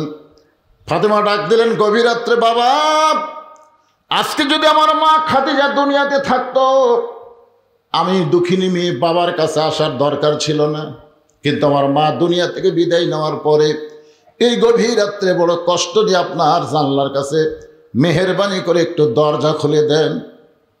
সঙ্গে সঙ্গে নবী যখন ঘরের দরজা খুলে দেয়, ফাতেমা ঘরের মধ্যে ঢোকার সঙ্গে সঙ্গে হযরত আলী দৌড়ে গিয়ে জানলার কাছে কান ফেলায় যে ঘরের মধ্যে যখন ঢুকছে, এখন বাপ মেয়ের মধ্যে কি গল্প হয় শোনার জন্যে জানলার কাছে যেই মাত্র কানটা সজাগ করে রাখে, এমন সময় আল্লাহর নবী বলেন, ফাতেমা, তুমি একা একা কেন ঘরে ঢুকছো? মা আলীকে ঘরের মধ্যে আসতে বলো। সুবহানাল্লাহ বলেন। তুমি একা একা কেন ঢুকছো? মা আলীকেও ঘরের মধ্যে নিয়ে আয়। হযরত আলী জানলার কাছে চুম করছি, কেরি আমি জানলার কাছে, এটা রাসূল কেমনে জানলো? আল্লাহ আমাদের নবীকে এমন কিছু পাওয়ার দিয়েছেন, নবীর সামনেও যেমন দেখেন পিছনেও তেমন দেখেন। ধরে খান সুবহানাল্লাহ। ফাতেমা বলতেছে, বাবা, আমি একা একা আপনার ঘরে আইছি বাবা। হাসান হোসেন তার বাবা গভীর ঘুমে অচেতন, এমন সময় আমি আপনার কাছে আইছি বাবা, মেহেরবানি করে একটু বাতি জ্বলান, মেহেরবানি করে একটু বাতি জ্বলান। রাসূল বলে, ফাতেমা কি বলবি বল, বাতি জ্বলান লাগবে না। ফাতেমা বলতেছেন, বাবা, এতদিন বলেছি কাম হয় নাই, আজকে গভীর রাত্রে আপনাকে একটু দেখাবার চাই, মেহেরবানি করে একটু বাতি জ্বলান। নবী যখন ঘরের মধ্যে বাতি জ্বলায়, ফাতেমা 2টা হাত নবীর দিকে বাড়ায় দেয়, নেওয়ার জন্য না, দেখানোর জন্য। নেওয়ার জন্য হল এইভাবে হাত বাড়ায়, এটা নেওয়ার জন্য। আমরা মোনাজাত করি কিভাবে? এভাবে না, এইভাবে পাওয়ার জন্যে। 2টা হাত বাড়ায় যদি কোনো মুসলমান মনে করে আমার মোনাজাত কবুল হয়নি, তাহলে মনে করাই তাই হলো একটা গুনার কাজ। আপনি যেভাবে আপনি যত বড়ই পাপী হন, আপনি যে আল্লাহর কাছে হাত তোলেন, আপনি মনে যদি করেন আমার দোয়া কবুল হয়নি, এই মনে করা একটা পাপ। তখন হয়তো আপনার বলবে হুজুর আমাদের দোয়া কবুল হয়েছে তো, কিন্তু বুঝবার পারতেছ না তো। আরে পাগলা, বুঝবা কেমনে? তোমার দোয়া যে কবুল হয়েছে, তোমার দোয়ার দাম হলো 500 টাকা, আর তুমি চাচ্ছ 1 টাকা। তোমার দোয়ার দাম কত? ছোট একটা বাচ্চা মায়ের কাছে বায়না করছে আইসক্রিম খাবে, আইসক্রিম খাবে, 1 টাকার আইসক্রিম। এখন আইসক্রিম ওয়ালা আসছে, এখন থেকে তো মা চিন্তা করতেছে আইসক্রিম খাওয়ার যদি 1 টাকা দেই তাহলে আইসক্রিম খাবে। খাওয়ার পরে যদি সর্দি গরমি হয়, লাগতে যদি ভেড় বেড়িবার হয়, যদি জ্বর হয়, মা কিন্তু বিশাল একটা চিন্তা করছে যে 1 টাকার আইসক্রিম কোনো ব্যাপার না, কিন্তু খাওয়ার পরে যদি আর অসুখ হয়, টাকা থাকার পরে মা কিন্তু না টাকা নাই, 1 টাকা নাই, দেওয়া যাবে না। আসলে মায়ের কাছে টাকা নাই, জ্বর এখন আসে না নাই, কিন্তু মা দিচ্ছে না কেন? দিলে বাচ্চাকে মা এত ভালোবাসে যে সামান্য আইসক্রিম খেলে তো তুই মজা পাবো, কিন্তু পরের ঠেলা, এই জন্য মা 1 টাকা দেয় না। আর বাচ্চা মনে করে মা আমার কৃপণ, এই কয়ে মাটির গড়াগড়িতে কান দিচ্ছে, সেই কান্দা। ইতিমধ্যে বাপ আছে, বাবা সে কেন আমার নবাবজাদা নসরুল্লাহ কান দেখেন দেয়নি, তাই কান দিচ্ছে। বাপ 500 টাকা বাইর করে দিচ্ছে, যা আইসক্রিমের 500 কেনা খা, মানে গোটা 500 কেনা খা। ওই 500 টাকা পাইয়া বুঝছেন মলা যেরকম এরকমই করতেছে। বাপ কয় কে রে, 500 টাকা দিলাম তাও কামদের ভলন বাড়িয়ে দিছে। মা বলতেছে তোমার বেটাকে 500 টাকা দিছ, চিনে ওকে 1 টাকা দাও। যে 1 টাকা দিতে 500 ফেলে দিয়ে 1 টাকা মারছে তো। আজকে দুনিয়ার মানুষ চায় 1 টাকা, কিন্তু আল্লাহ কবুল করছে 500 টাকা। এখন কয় টাকা? এখন 500 টাকা দুনিয়াতে আল্লাহ দিচ্ছে না, কারণ দুনিয়া তো সামান্য কয়দিনের পাগলা। তোর দোয়া কবুল করে দুনিয়াতে দেই তো সামান্য কয়দিন তুই কি করবি? আখিরাতের জগতের শুরু আছে, শেষ নাই। প্রত্যেকটা দোয়ার রেজাল্ট আমি আল্লাহ তোমাদেরকে আখিরাতে দিয়ে দিব। জোরে করে সুবহানাল্লাহ। বুঝবার পারে না, মনে করে আল্লাহর বোধহয় দেওয়ার নাই, আল্লাহর দেওয়ার ক্ষমতা নাই। মায়ের কি 1 টাকা দেওয়ার ক্ষমতা নাই? কিন্তু দেয় না কেন? দিলে তো সর্দি গরমি হবে। দুনিয়াতে আল্লাহ দিলে দোয়া কবুলের রেজাল্ট যদি সাথে দেয়, 4 তলা 5 তলা 10 তলা 20 তলা বানাবি, তাহলে উপর দিকে যাবি, নিচে নামার কথা আর খেয়ালই থাকবি না। জোরে কোন কথা ঠিক কিনা? যেরকম হাসিনা নিচের নামার কথা হাসিনার খেয়ালই নেই। কালি ভাই 41 সাল 42 সাল কেড়ে পাগলা, খালি উপর থেকে যাচ্ছে, নিচের দিকে নামবো না। এই জন্য বুঝলেন, আল্লাহ সব দোয়া, আপনি যখনই দোয়া করবেন বিশ্বাস করতে হবে আল্লাহ আপনার দোয়া কবুল করেছে, রেজাল্ট দিবে আখিরাতে। ঠিক কিনা বলেন? হ্যাঁ। কিন্তু ফাতেমা 2টা হাত আল্লাহর নবীর দিকে বাড়ায় দিস, কিছু পাওয়ার জন্যে না। 2টা হাত এভাবে যখন তুলে ধরেছে, নবী বাতির আলোতে দেখতে পায় 2টা হাতের তালু আছে কিন্তু চামড়া নাই। 2টা হাতের তালু আছে কিন্তু চামড়া নাই। ওই জাঁতা ঘুরাইতে ঘুরাইতে, গম আর জবের আটা করতে করতে, জাঁতা ঘুরাইতে ঘুরাইতে, 2টা হাত ধরে ঘুরাতে ঘুরাইতে হাতের ফসকা পড়ে গেছে। আবার যখন ফসকা অবস্থায় যখন জাঁতা ঘুরাই, ওইটা হাতের চামড়া উঠে গিয়ে 2টা হাত গোস্তের মতন দেখা যায়। 2টা হাত গোস্তের মতন দেখা যায়। ফাতেমা বলে, বাবা আমার হাতের যে অবস্থা, বাবা যদি আমার মা থাকতো আমি মাকে দেখাবার পারতাম, কিন্তু মা দুনিয়াতে নাই। এখন আপনি আমার মা, আপনি আমার বাবা। আমার স্বামী ঘুমায় আছে, আমার শয়তান সন্তান 2টা ঘুমায় আছে। আমার সন্তান এবং স্বামী ঘুম থেকে যখন চেতন পাবে, ওরা খাবার চাবে, আমি খাবার দিবার পারবো না, কারণ এ হাত দিয়ে জাঁতা কেমনে ঘুরাবো। বাবা মেহেরবানি করে 2টা দিনের একটু খাবার আমাকে দেন। আমার হাসান হোসাইন তার বাবা যেন বুঝবার না পারে, আমি তাদের বুঝতে দিব না। কারণ বাবার কাছে কষ্টের কথা বলা যায়, কিন্তু স্বামীর কাছে সন্তানের কাছে কেমনে বলবো। বাবা মেহেরবানি করে একটু খাবার ব্যবস্থা করেন।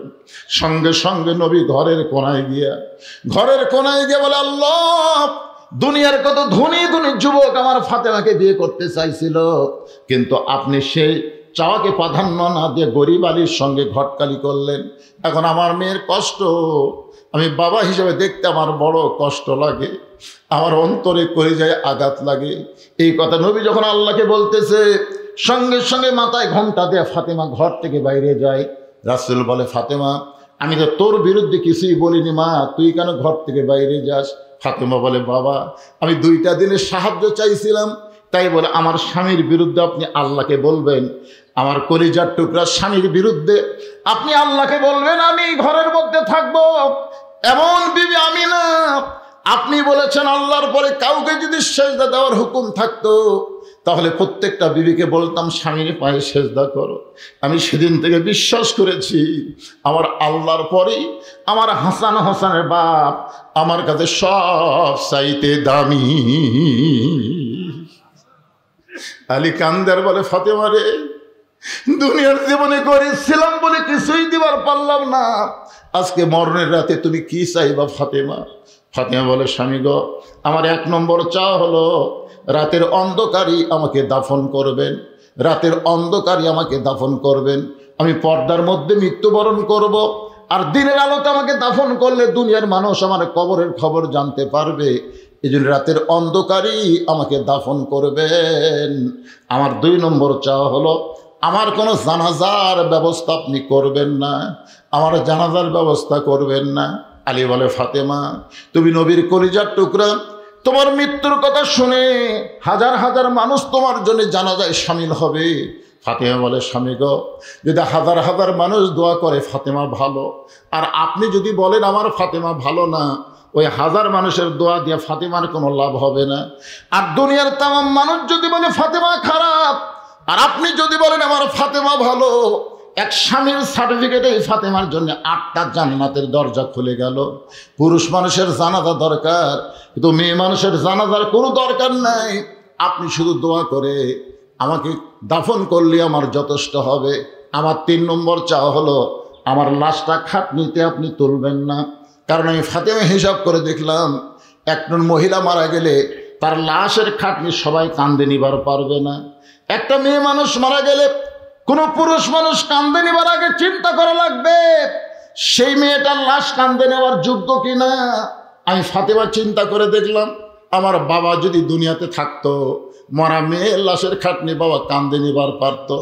আমার হাসান হোসেন যদি বড় হইতো, মায়ের লাশের খাটনি কান্দে নিবার পারত। কিন্তু আমার বাবা 6 মাস আগে দুনিয়া থেকে বিদায় হয়ে গেছে। আমার হাসান হোসেন এত ছোট, এর আগে মায়ের লাশের খাটনি কান্দে নিবার পারবে? আপনি শুধু আমার লাশটা কান্দে করে নিয়ে ওই জান্নাতুল বাকির পূর্ব কোণে সবুজ রঙের একটা বাতি জ্বলবে, ওই বাতি বরাবর আমাকে দাফন করবে। আপনার কবর খুঁড়তে যদি কষ্ট হয়, আপনার একান্ত বন্ধুকে বলবেন সে যেন গোপনে কবর খনন করে দেয়, কবরের খবর যেন দুনিয়ার কোনো মানুষকে না বলে। হযরত আলী আবু যর গিফারির কাছে কবর খোঁড়ার কথা বললে আবু যর গিফারি গভীর রাত্রে কবর খুললেন। কবর খোঁড়ার সময় কি যেন কয়েকটা কথা বলার কারণে কবরের ভিতর থেকে আওয়াজ আসতেছে, আবু যর, কার মা কার মেয়ে কার বিবি এইটা কবর দেখবে না। আমল যদি ভালো হয় কবর জান্নাতের বাগান হবে, আমল যদি খারাপ হয় কবর জাহান্নামের গর্ত হবে। আর এই দুনিয়া থেকেই কবরের পাথেও আমাদের জোগাড় করা লাগবে। ছোটবেলায় একটা গজল শুনেছিলাম, কিন্তু যেদিন ডাক পড়িবে কবর মাঝে যাইতে, জোগাড় কিছু করছো বন্ধু তার মাঝে বিছাইতে। ডানে কবর বামে কবর নিচে কবর আছে যে, ওপর দিকে চাইয়া দেখো বাঁশের ছাউনি দিছে কে। হযরত আলী গভীর রাত্রে ফাতেমাকে দাফন করে আল্লাহর কাছে বলতেছে, আল্লাহ তোমার পর্দানিশী ফাতেমা দুনিয়া থেকে বিদায় নেওয়ার পরে আমি গভীর রাত্রে তাকে দাফন করে তোমার কাছে বলি, আল্লাহ এই ফাতেমাকে তুমি কবুল করে নাও, ফাতেমাকে কবুল করে নাও, কবুল করে নাও। 3 বার বলার পর হযরত আলী তাকায় দেখে সামনে কয়েকটা পুরাতন কবর দেখা যায়। এই মাত্র ফাতেমাকে কবর দিয়েছে, সেই নতুন কবর আর নাই। আলী কান্দের বলে, এখনই নিজের হাতে কবর দিলাম, সেই নতুন কবর কোন জায়গায়? পুরাতন কবরের ভিতরে নতুন কবর নাই। গোটা জান্নাতুল বাকি দৌড়ায় বলে ফাতেমার কবর। এখনই নিজের হাতে কবর দিলাম, সেই নতুন কবর কোথায় রে? ফাতেমার কবর। কে যেন গায়েব থেকে বলে, আলী ফাতেমা পর্দানিশী, আমি আল্লাহ জোহরা ডিগ্রি দিয়া ফাতেমার কবরটাকে কিয়ামত পর্যন্ত পর্দা করে দিয়েছি। আমার মায়েরা যারা পর্দার অন্তরালে মা, এখন একটু বাবাদের জন্য আলোচনা। ওয়াসিকাল্লাযীনা তাকাউ রাব্বাহুম ইলাল জান্নাতি যুমারা। রোজাদারকে যারা আজকে এখানে রোজা আছেন, সবাই তো আছেন ইনশাআল্লাহ, সবাই নাই? এ ভাই ওটা বসা করেন কেন? আমার অবস্থাও তো দেখতেছেন, আমি তো ওয়াজ শেষই করে দেবো, আর বেশি টাইম তো করা যাবে না। নূরে জাহান জামে মসজিদের কাজের জন্য, আচ্ছা ঠিক আছে, রমজান মাস, অন্য মাসে 1 টাকা দিলে এই মাসে যদি 1 টাকা দেয় আল্লাহ 70 টাকার সওয়াব দেয়। এই মাসে একটা নফল ইবাদত করলে অন্য মাসের ফরজের সমান সওয়াব আল্লাহ দেয়। সুবহানাল্লাহ কোন। তাহলে রমজান মাসে মসজিদের জন্য আপনাদের কাছে একটু রুমাল যাবে, আপনার 2, 4, 10, 50, 100 টাকা দিতে পারবেন না? কি ভাই পারবেন না?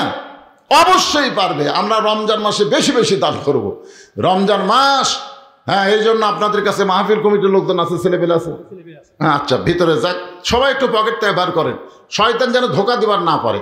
যে যা পারবেন আল্লাহর ঘরের জন্য, আল্লাহর ঘর পৃথিবীর শ্রেষ্ঠ জায়গা আল্লাহর ঘর, সে আল্লাহর ঘরের জন্যে আপনাদের কাছে ছেলেরা যাবে, প্রাণ খুলে দান করবেন। কেউ যদি মনে করে হুজুর আমি রুমাল গামছায় দিব না, আপনার হাতে 500, 1000, 2000 টাকা দিব, তাহলে আমিও 2টা হাত বাড়ালাম 5 মিনিট, তারপর আবার রোজাদারের ফজিলতের উপরে আমার গুরুত্বপূর্ণ কিছু কথা বলে কোরআন আয়াত তেলাওয়াত করছি, এর উপরে তাফসীর করে আমি আপনাদেরকে এখানে আখেরে মোনাজাত করব। ভাইজান আসেন, কোন আল্লাহর বান্দা যদি মনে করেন হুজুর রমজান মাসে আমি 500 টাকা দিলাম, 1000 টাকা দিলাম, তাহলে ব্যাগের মধ্যে না দিয়ে আমার হাতে দেন।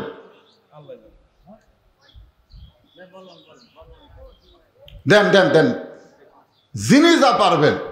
এটা আপনাদের একটা বাড়তি সুযোগ, একটা দানের সুযোগ পাওয়া মানে একটা জান্নাতে যাওয়ার একটা রাস্তা পাওয়া। আর সখী হাবিবুল্লাহ রাসূল বলেছেন, দানকারী আল্লাহর দোস্ত। আল বাখিল লা ইয়াদখুলুল জান্নাত, যারা বকিল হবে এরা জান্নাতে যাওয়ার পারবেন। এই জন্য সবাই আল্লাহর ঘরে দিবেন, রমজান মাসে সবাই দিবেন। দেন, এই যে মাশাআল্লাহ, আমার হাতে দে। আবু সাইদ, আল্লাহ তোমার একজন পাগল, তোমার ঘরের জন্য 500 টাকা দান করেছে। আবু সাইদের দানকে আল্লাহ আপনি কবুল করেন। এরকম যদি কেউ দেন 500, 1000 টাকা, কেরে সৌদি প্রবাসী লোক আছে না, সব প্রবাসর থেকেই মাহফিল করতেছে, প্রবাসর থেকেই করতেছে না, এখানে আছে। আমার আব্দুল সালাম ভাই তো এসে গেছে, ওনার বাড়ির আঙ্গির এই মাহফিল হচ্ছে। মাশাআল্লাহ মাশাআল্লাহ, আল্লাহ তোমার একজন বাদশা, নামও বাদশা, কামও বাদশা, 500 টাকা দান করলো। এরকম যারা 500, 1000 দিবেন আমার হাতে দিয়ে দেন তো।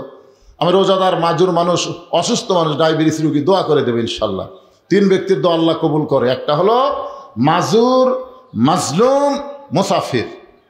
তা আমি তো মাজুর, তো এই জন্য আপনাদের যে দোয়া করবো ইনশাল্লাহ। দেন 500, 1000, 2000। যদি আমার মায়েরা পারে, মায়েদের ওখানে যাবেন, মায়েদের ওয়াদাত বেশি হয়েছে তো, মায়েরা অনেক দান করবে। হ্যাঁ, ওখানে মায়েদের মধ্যে আদায় হয়, মায়েরা দিয়ে দিবেন। দানের কথা শুনে লাভ দিয়ে উঠবেন না, কোথায় যাবেন? প্যারালাইসিস হবে, জানেন আপনি? লাভ দিয়ে উঠতেছে। আপনি জানেন একটা ভালো মানুষ হঠাৎ পা লড়াবার পারে না, কারণ কি? বেয়াদবি করার কারণে। রোজাদারের জন্য ফজিলতের ওয়াজ হবে, কোরআন আয়াত তেলাওয়াত করছি, তার আগে আপনাদের একটু সুযোগ দিলাম।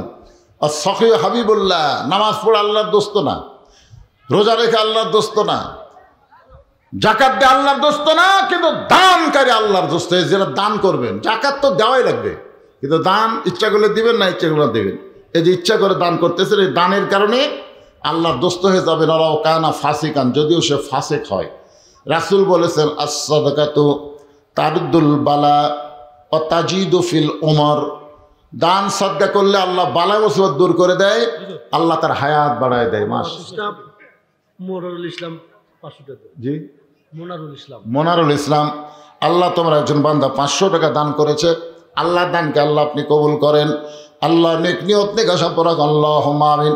এই আদায় তো মাহফিলের জন্য না, মসজিদের জন্য। হ্যাঁ, এই মাহফিল মনে করেন যে প্রবাসীরা মাহফিল করতেছে, এই মাহফিলের জন্য না, মসজিদের জন্য। আপনারা মনে করেন যে টাকা বোধহয় নিয়ে এদের মাহফিলের খরচ না, মাহফিলের খরচ না, মাহফিলের খরচ প্রবাসী যারা তারাই করতেছে ইনশাল্লাহ। আপনারা মসজিদের জন্য দেন, মসজিদ আল্লাহর ঘর। রমজান মাসে মাশাআল্লাহ মিন্টু নামে আল্লাহর একজন বান্দা 500 টাকা দান করলো। আল্লাহ দানকে কবুল করেন। যে নিয়তে দান করছে, বাপ মা কবরে নাই, আপনাদের বাপ মা দুনিয়া থেকে বিদায় নিয়েছে, বাপ মার জন্য দান করেন না কেন আল্লাহর ঘর মসজিদে?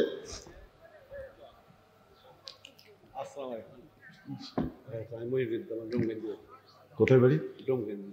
ডমকান্দি মনিরুজ্জামান, মাশাআল্লাহ 500-র উপরে এবারে 1000 টাকা দান করেছে। আল্লাহ দানকে কবুল করেন, আল্লাহ নেক নিয়ত নেক আশা পরাক, আল্লাহুম্মা আমিন।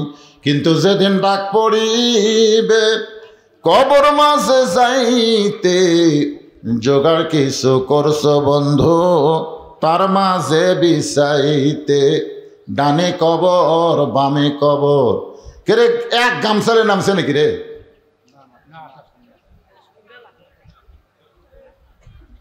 এ ভাই বসেন, আদায়ের কথা শুনলে কিছু লোকের কি ব্যারাম ধরে। দিবেন না, অসুবিধা কি? আপনি না দিলে কি জোর করে নিবে? উঠে যাবেন কেন?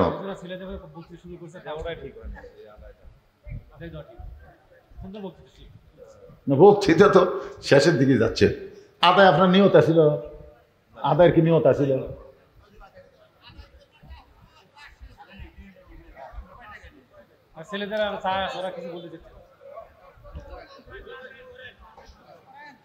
আরে বাবা, যারা যাচ্ছে চলে যাক, তারপর তো কিছু লোক থাকবি না, অত টেনশন কি? রোজাদারের ফজিলতের আয়াত তেলাওয়াত করছি, তাকওয়া মুত্তাকি লাআল্লাকুম তাত্তাকুন, এর উপরেই ওয়াসিকাল্লাযিনা তাকাউ রাব্বাহুম ইলাল জান্নাতি যুমার। এই আয়াতের উপরে তাফসীর করে মোনাজাত হবে ইনশাআল্লাহ। যারা যাচ্ছে চলে যাক, অসুবিধা নেই। চিটা পাতান আর ধান একই, বুঝলেন না? সবসময় মনে করে ধান চিটা পাতার মনে হয় একই, কিন্তু বাতাস দিলে থাকে, কে যায় কে থাকে বোঝা লাগবে তো। কি হয়েছে? আপনি দিয়েন না, টাকা দিয়েন না, ওয়াজ শোনেন, যাওয়া লাগবে কেন? একটা সুযোগ পাচ্ছে। মাশাআল্লাহ 100 টাকা দান করছে, আল্লাহ কবুল করেন। একটু জিকির করেন, লা ইলাহা ইল্লাল্লাহ, লা ইলাহা ইল্লাল্লাহ, জোরে লা ইলাহা, লা ইলাহা ইল্লাল্লাহু মুহাম্মাদুর রাসূলুল্লাহ সাল্লাল্লাহু আলাইহি সাল্লাম। আল্লাহ তাআলা রোজাদার বান্দা বান্দীদেরকে হাসরের ময়দানে জান্নাতের দিকে ধাক্কায় ধাক্কায় নিয়ে যাবে। সুবহানাল্লাহ। আচ্ছা, ধাক্কানোর কথা শুনে সুবহানাল্লাহ বলেন।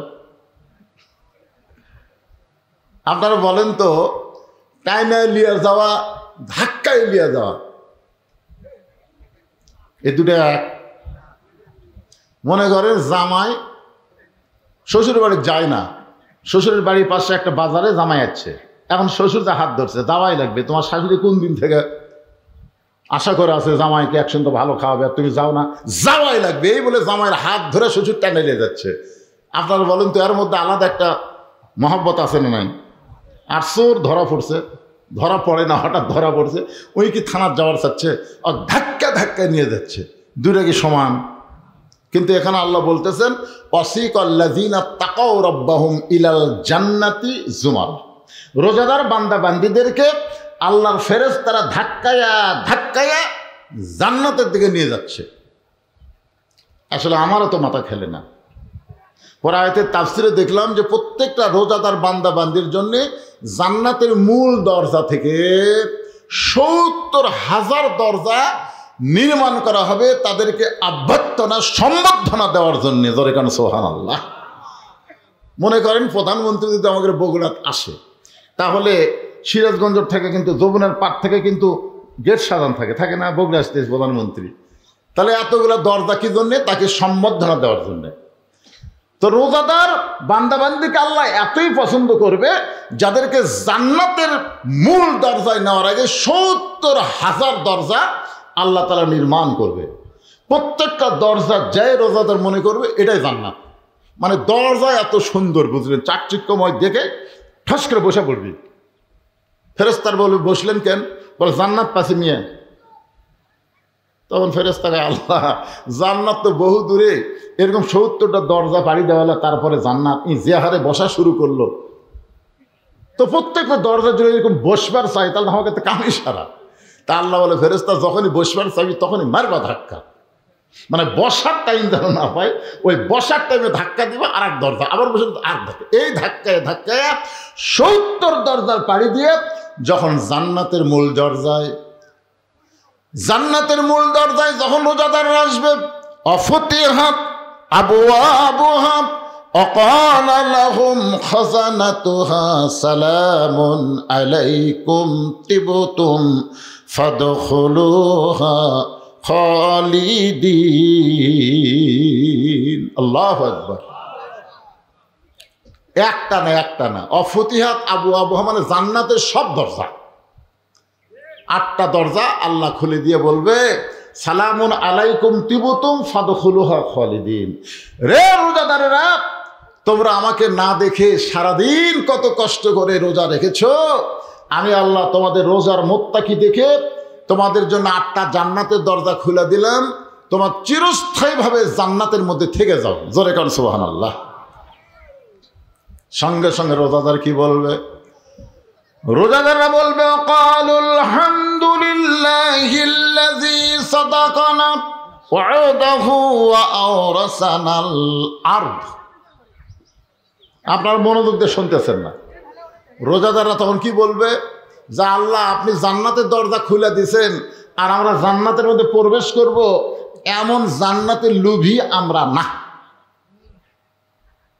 আপনি জান্নাতের দরজা খুলে দিয়েছেন আর আমরা দৌড় দিয়ে জান্নাতে প্রবেশ করব, সেরকম লোভী তো আমরা না। ওয়াকালুল হামদুলিল্লাহিল্লাযী সাদাকানা ওয়া'দাহু ওয়া আওরাসানাল আরদ। আপনি দুনিয়াতেই তো আমাদেরকে জান্নাত দেওয়ার ঘোষণা করছিলেন, সেই ঘোষণা অনুযায়ী আজকে জান্নাতের দরজা খুললেন। আপনি কি মনে করছেন আমরা জান্নাতের মধ্যে প্রবেশ করব? ফেরেশতারা কয় কে রে, এরা মানুষ নাকি? জান্নাতের দরজা খোলা হলো, যেই জান্নাতে তার তাকালেই ভিতরে লোভ আর লোভ আসা জড়ো হবে, আর দেখার পরে কয় আমরা জান্নাতে প্রবেশ করব না, আমরা এত লোভী না।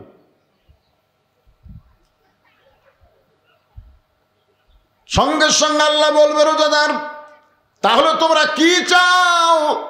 রোজাদার বলবে এই 10টা, এই 8টা দরজার কথা তো আপনি বলেন নাই, আপনি বলেছেন রাইহান নামক একটা দরজা দিয়ে রোজাদারকে আপনি জান্নাতে নেবেন, আর জান্নাতে নেওয়ার সময় আপনি বলেছেন আস-সাওমু লি, রোজা আমার জন্যে, ওয়া আনা উজজা বিহি, আর আমি আল্লাহ নিজেই রোজাদারের জন্য পুরস্কার। জোরে কান সুবহানাল্লাহ।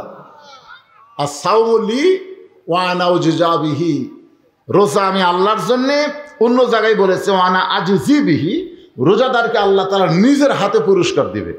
নামাজের পুরস্কার আল্লাহ ফেরেশতার মাধ্যমে দিবে, যাকাতের পুরস্কার আল্লাহ বান্দাকে ফেরেশতার মাধ্যমে দিবে, হজের পুরস্কার আল্লাহ ফেরেশতার মাধ্যমে দিবে, আর রোজার পুরস্কার আল্লাহ নিজে হাতে রোজাদারকে দিবে। জোরে কর সুবহানাল্লাহ। এই নিজের হাতে পুরস্কার হলো রায়হান নামক দরজা, আর পুরস্কার হচ্ছে ওয়ানা উজজাবি, স্বয়ং আল্লাহ। রোজাদার বলবে যে আপনাকে না দেখে আমরা রোজা রাখছি, আপনি বলেছেন যখন কোনো রোজাদার বান্দা ইফতারে নিয়ে বসে, আপনারা একটু ইফতারের 2-4 মিনিট আগে বসবেন। আমার কথা কি বুঝলেন? ইফতারের 2-4 মিনিট আগে একটু বসবেন। অনেকে কাল ঘড়ি দেখে না এখন যাব না, এই সময় হোক। বউ মেয়েরা ইফতার রেডি করে রাখছে, ওই খালি ঘড়ি দেখতেছে আর মোবাইল দেখতেছে, ফেসবুক দেখতেছে, মা গান টান শুনতেছে, এখনো সময় হয়নি, 3 মিনিট পরে যাচ্ছি।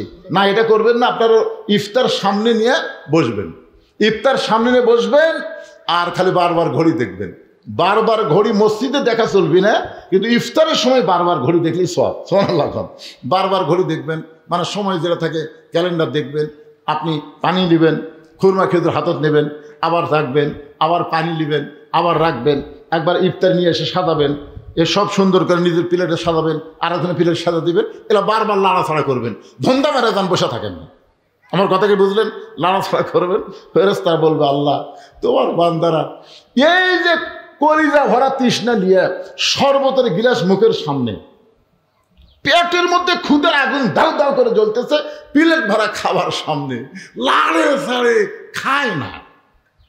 আল্লাহ বলে রোজা ফেরেশতা ওরা কোনোদিন আমাকে দেখেনি রে, ওরা কোনোদিন আমাকে দেখেনি, শুধু আমার হুকুম পালন করার জন্যে এত তৃষ্ণা এত ক্ষুধা নিয়ে মুখের সামনে খাওয়ার পরেও যারা খায় না, এদেরকে আমি আল্লাহ 2টা পুরস্কার, একটা হলো ইফতার আর একটা হলো লিকাই রব্বি, আমি আল্লাহর সঙ্গে দিদার। জোরে কান সুবহানাল্লাহ। আপনারা বলেন তো, রোজাদার ইফতার করে আমাদের বাংলাদেশে কিছুদিন পর থেকে, এটা মানে 15 রোজার পর থেকে শুরু হবে আওয়ামী লীগের ইফতার পার্টি, বিএনপির ইফতারের পার্টি, জাতীয় পার্টির ইফতার পার্টি, জামাতের ইফতার মাহফিল। জামাতের কিন্তু ইফতার পার্টি করে না, ইফতার মাহফিল। আমাদের অনেক রোজাদার ভাইয়ের ইফতার মাহফিল করবি, আর কতগুলো পার্টি তা আমরা বক্তা মানুষ তো সবগুলোতে আমাকে যাওয়া লাগে।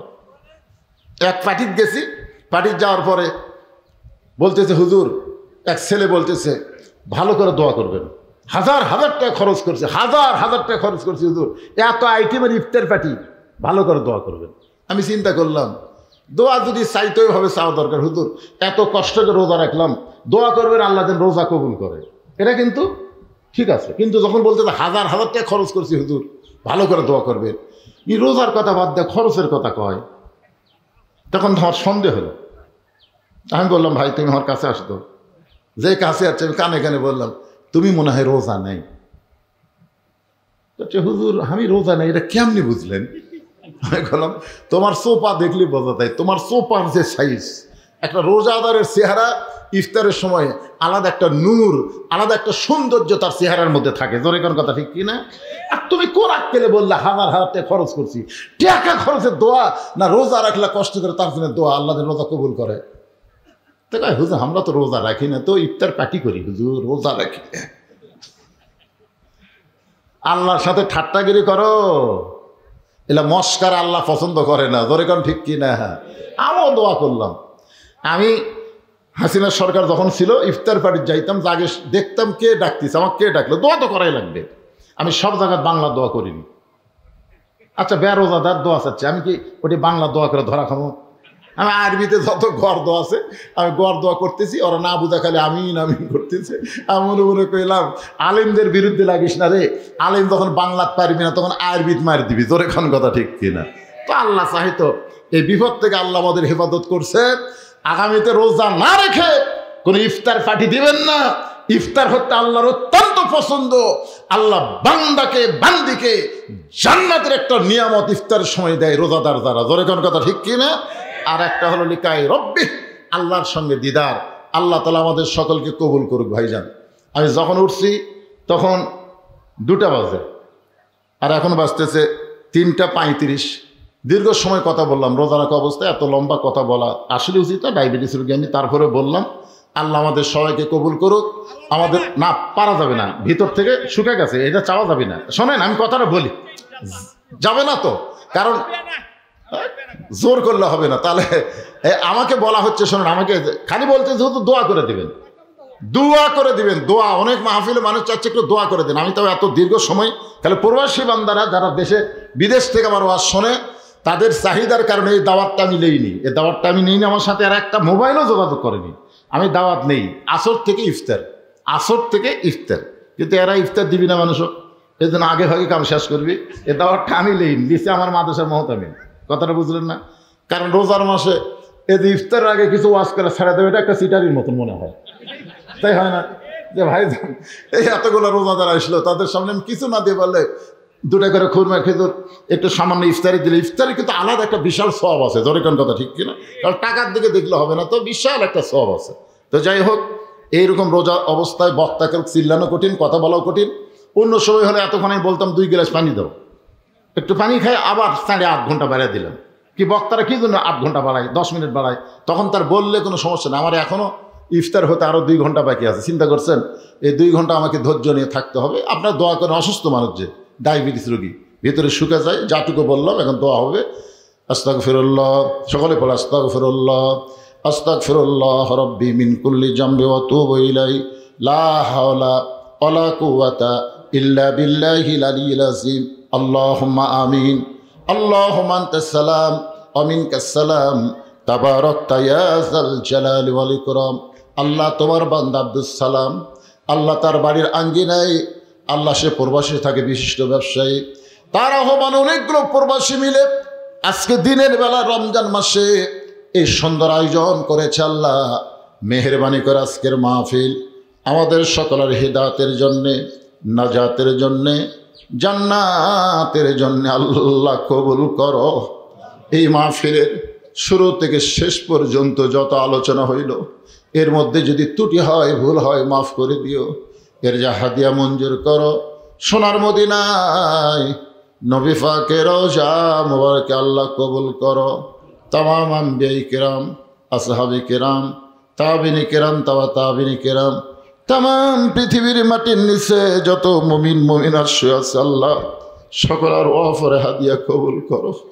আল্লাহ আমরা যারা হাত তুলেছি, আমাদের মা বাবা দুনিয়া থেকে কবরে চলে গেছে, রমজান মাসে কবরবাসীদেরকে আল্লাহ রহমত করে।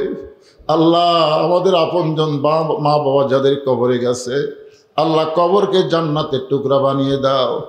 আল্লাহ আমার মা বোনেরা পর্দার অন্তরালে বসে বসে ওয়াজ শুনেছে, আবিদা সালিহা পর্দার হিসেবে কবুল করে মা ফাতেমার চরিত্র দান করে দাও। আল্লাহ আমার সঙ্গে হাত তুলে আমিন আমিন যারা করে, কে কোন নিয়তে হাত তুলেছে, আল্লাহ সকলের রোজাকে কবুল করো। আল্লাহ রায়হান নামক দরজা দিয়া জান্নাতি কবুল করে তোমার দিদার আমাদের সকলেরকে নসিব করো। আল্লাহ অনেকে আরও কথা শুনতে চাচ্ছিল, কিন্তু আল্লাহ শারীরিক অবস্থার কারণে যতটুকু বলেছি বক্তা এবং শ্রোতা সকলকে আমল করার তৌফিক দাও। আল্লাহ যারা কষ্ট করে মেহনত করে এত সুন্দর আয়োজন করেছে, তাদের সকলকে জান্নাতি মানুষ হিসাবে কবুল করো। আসমানের বেলা আসমানে নাও, জমিনের বেলা জমিনে ডাবায় দাও। কোরআন নাজিলের মাস রমজান মাসে আমাদের কোরআন মোতাবেক চলার তৌফিক দাও। আল্লাহ কোরআনের বিজয় দাও। আয় আল্লাহ তাআলা গোটা বাংলাদেশের প্রতি রহমত বরকতের দরজা খুলে দাও। সবাইকে মিলেমিশে মহব্বতে বসবাস করার তৌফিক দাও। সবাই নিজের দিকে একবার তাকান, দেখেন খেয়াল করে কত মানুষের জানাজার নামাজ আমরা পড়েছি। এই দুই হাত দেখ কত কবরে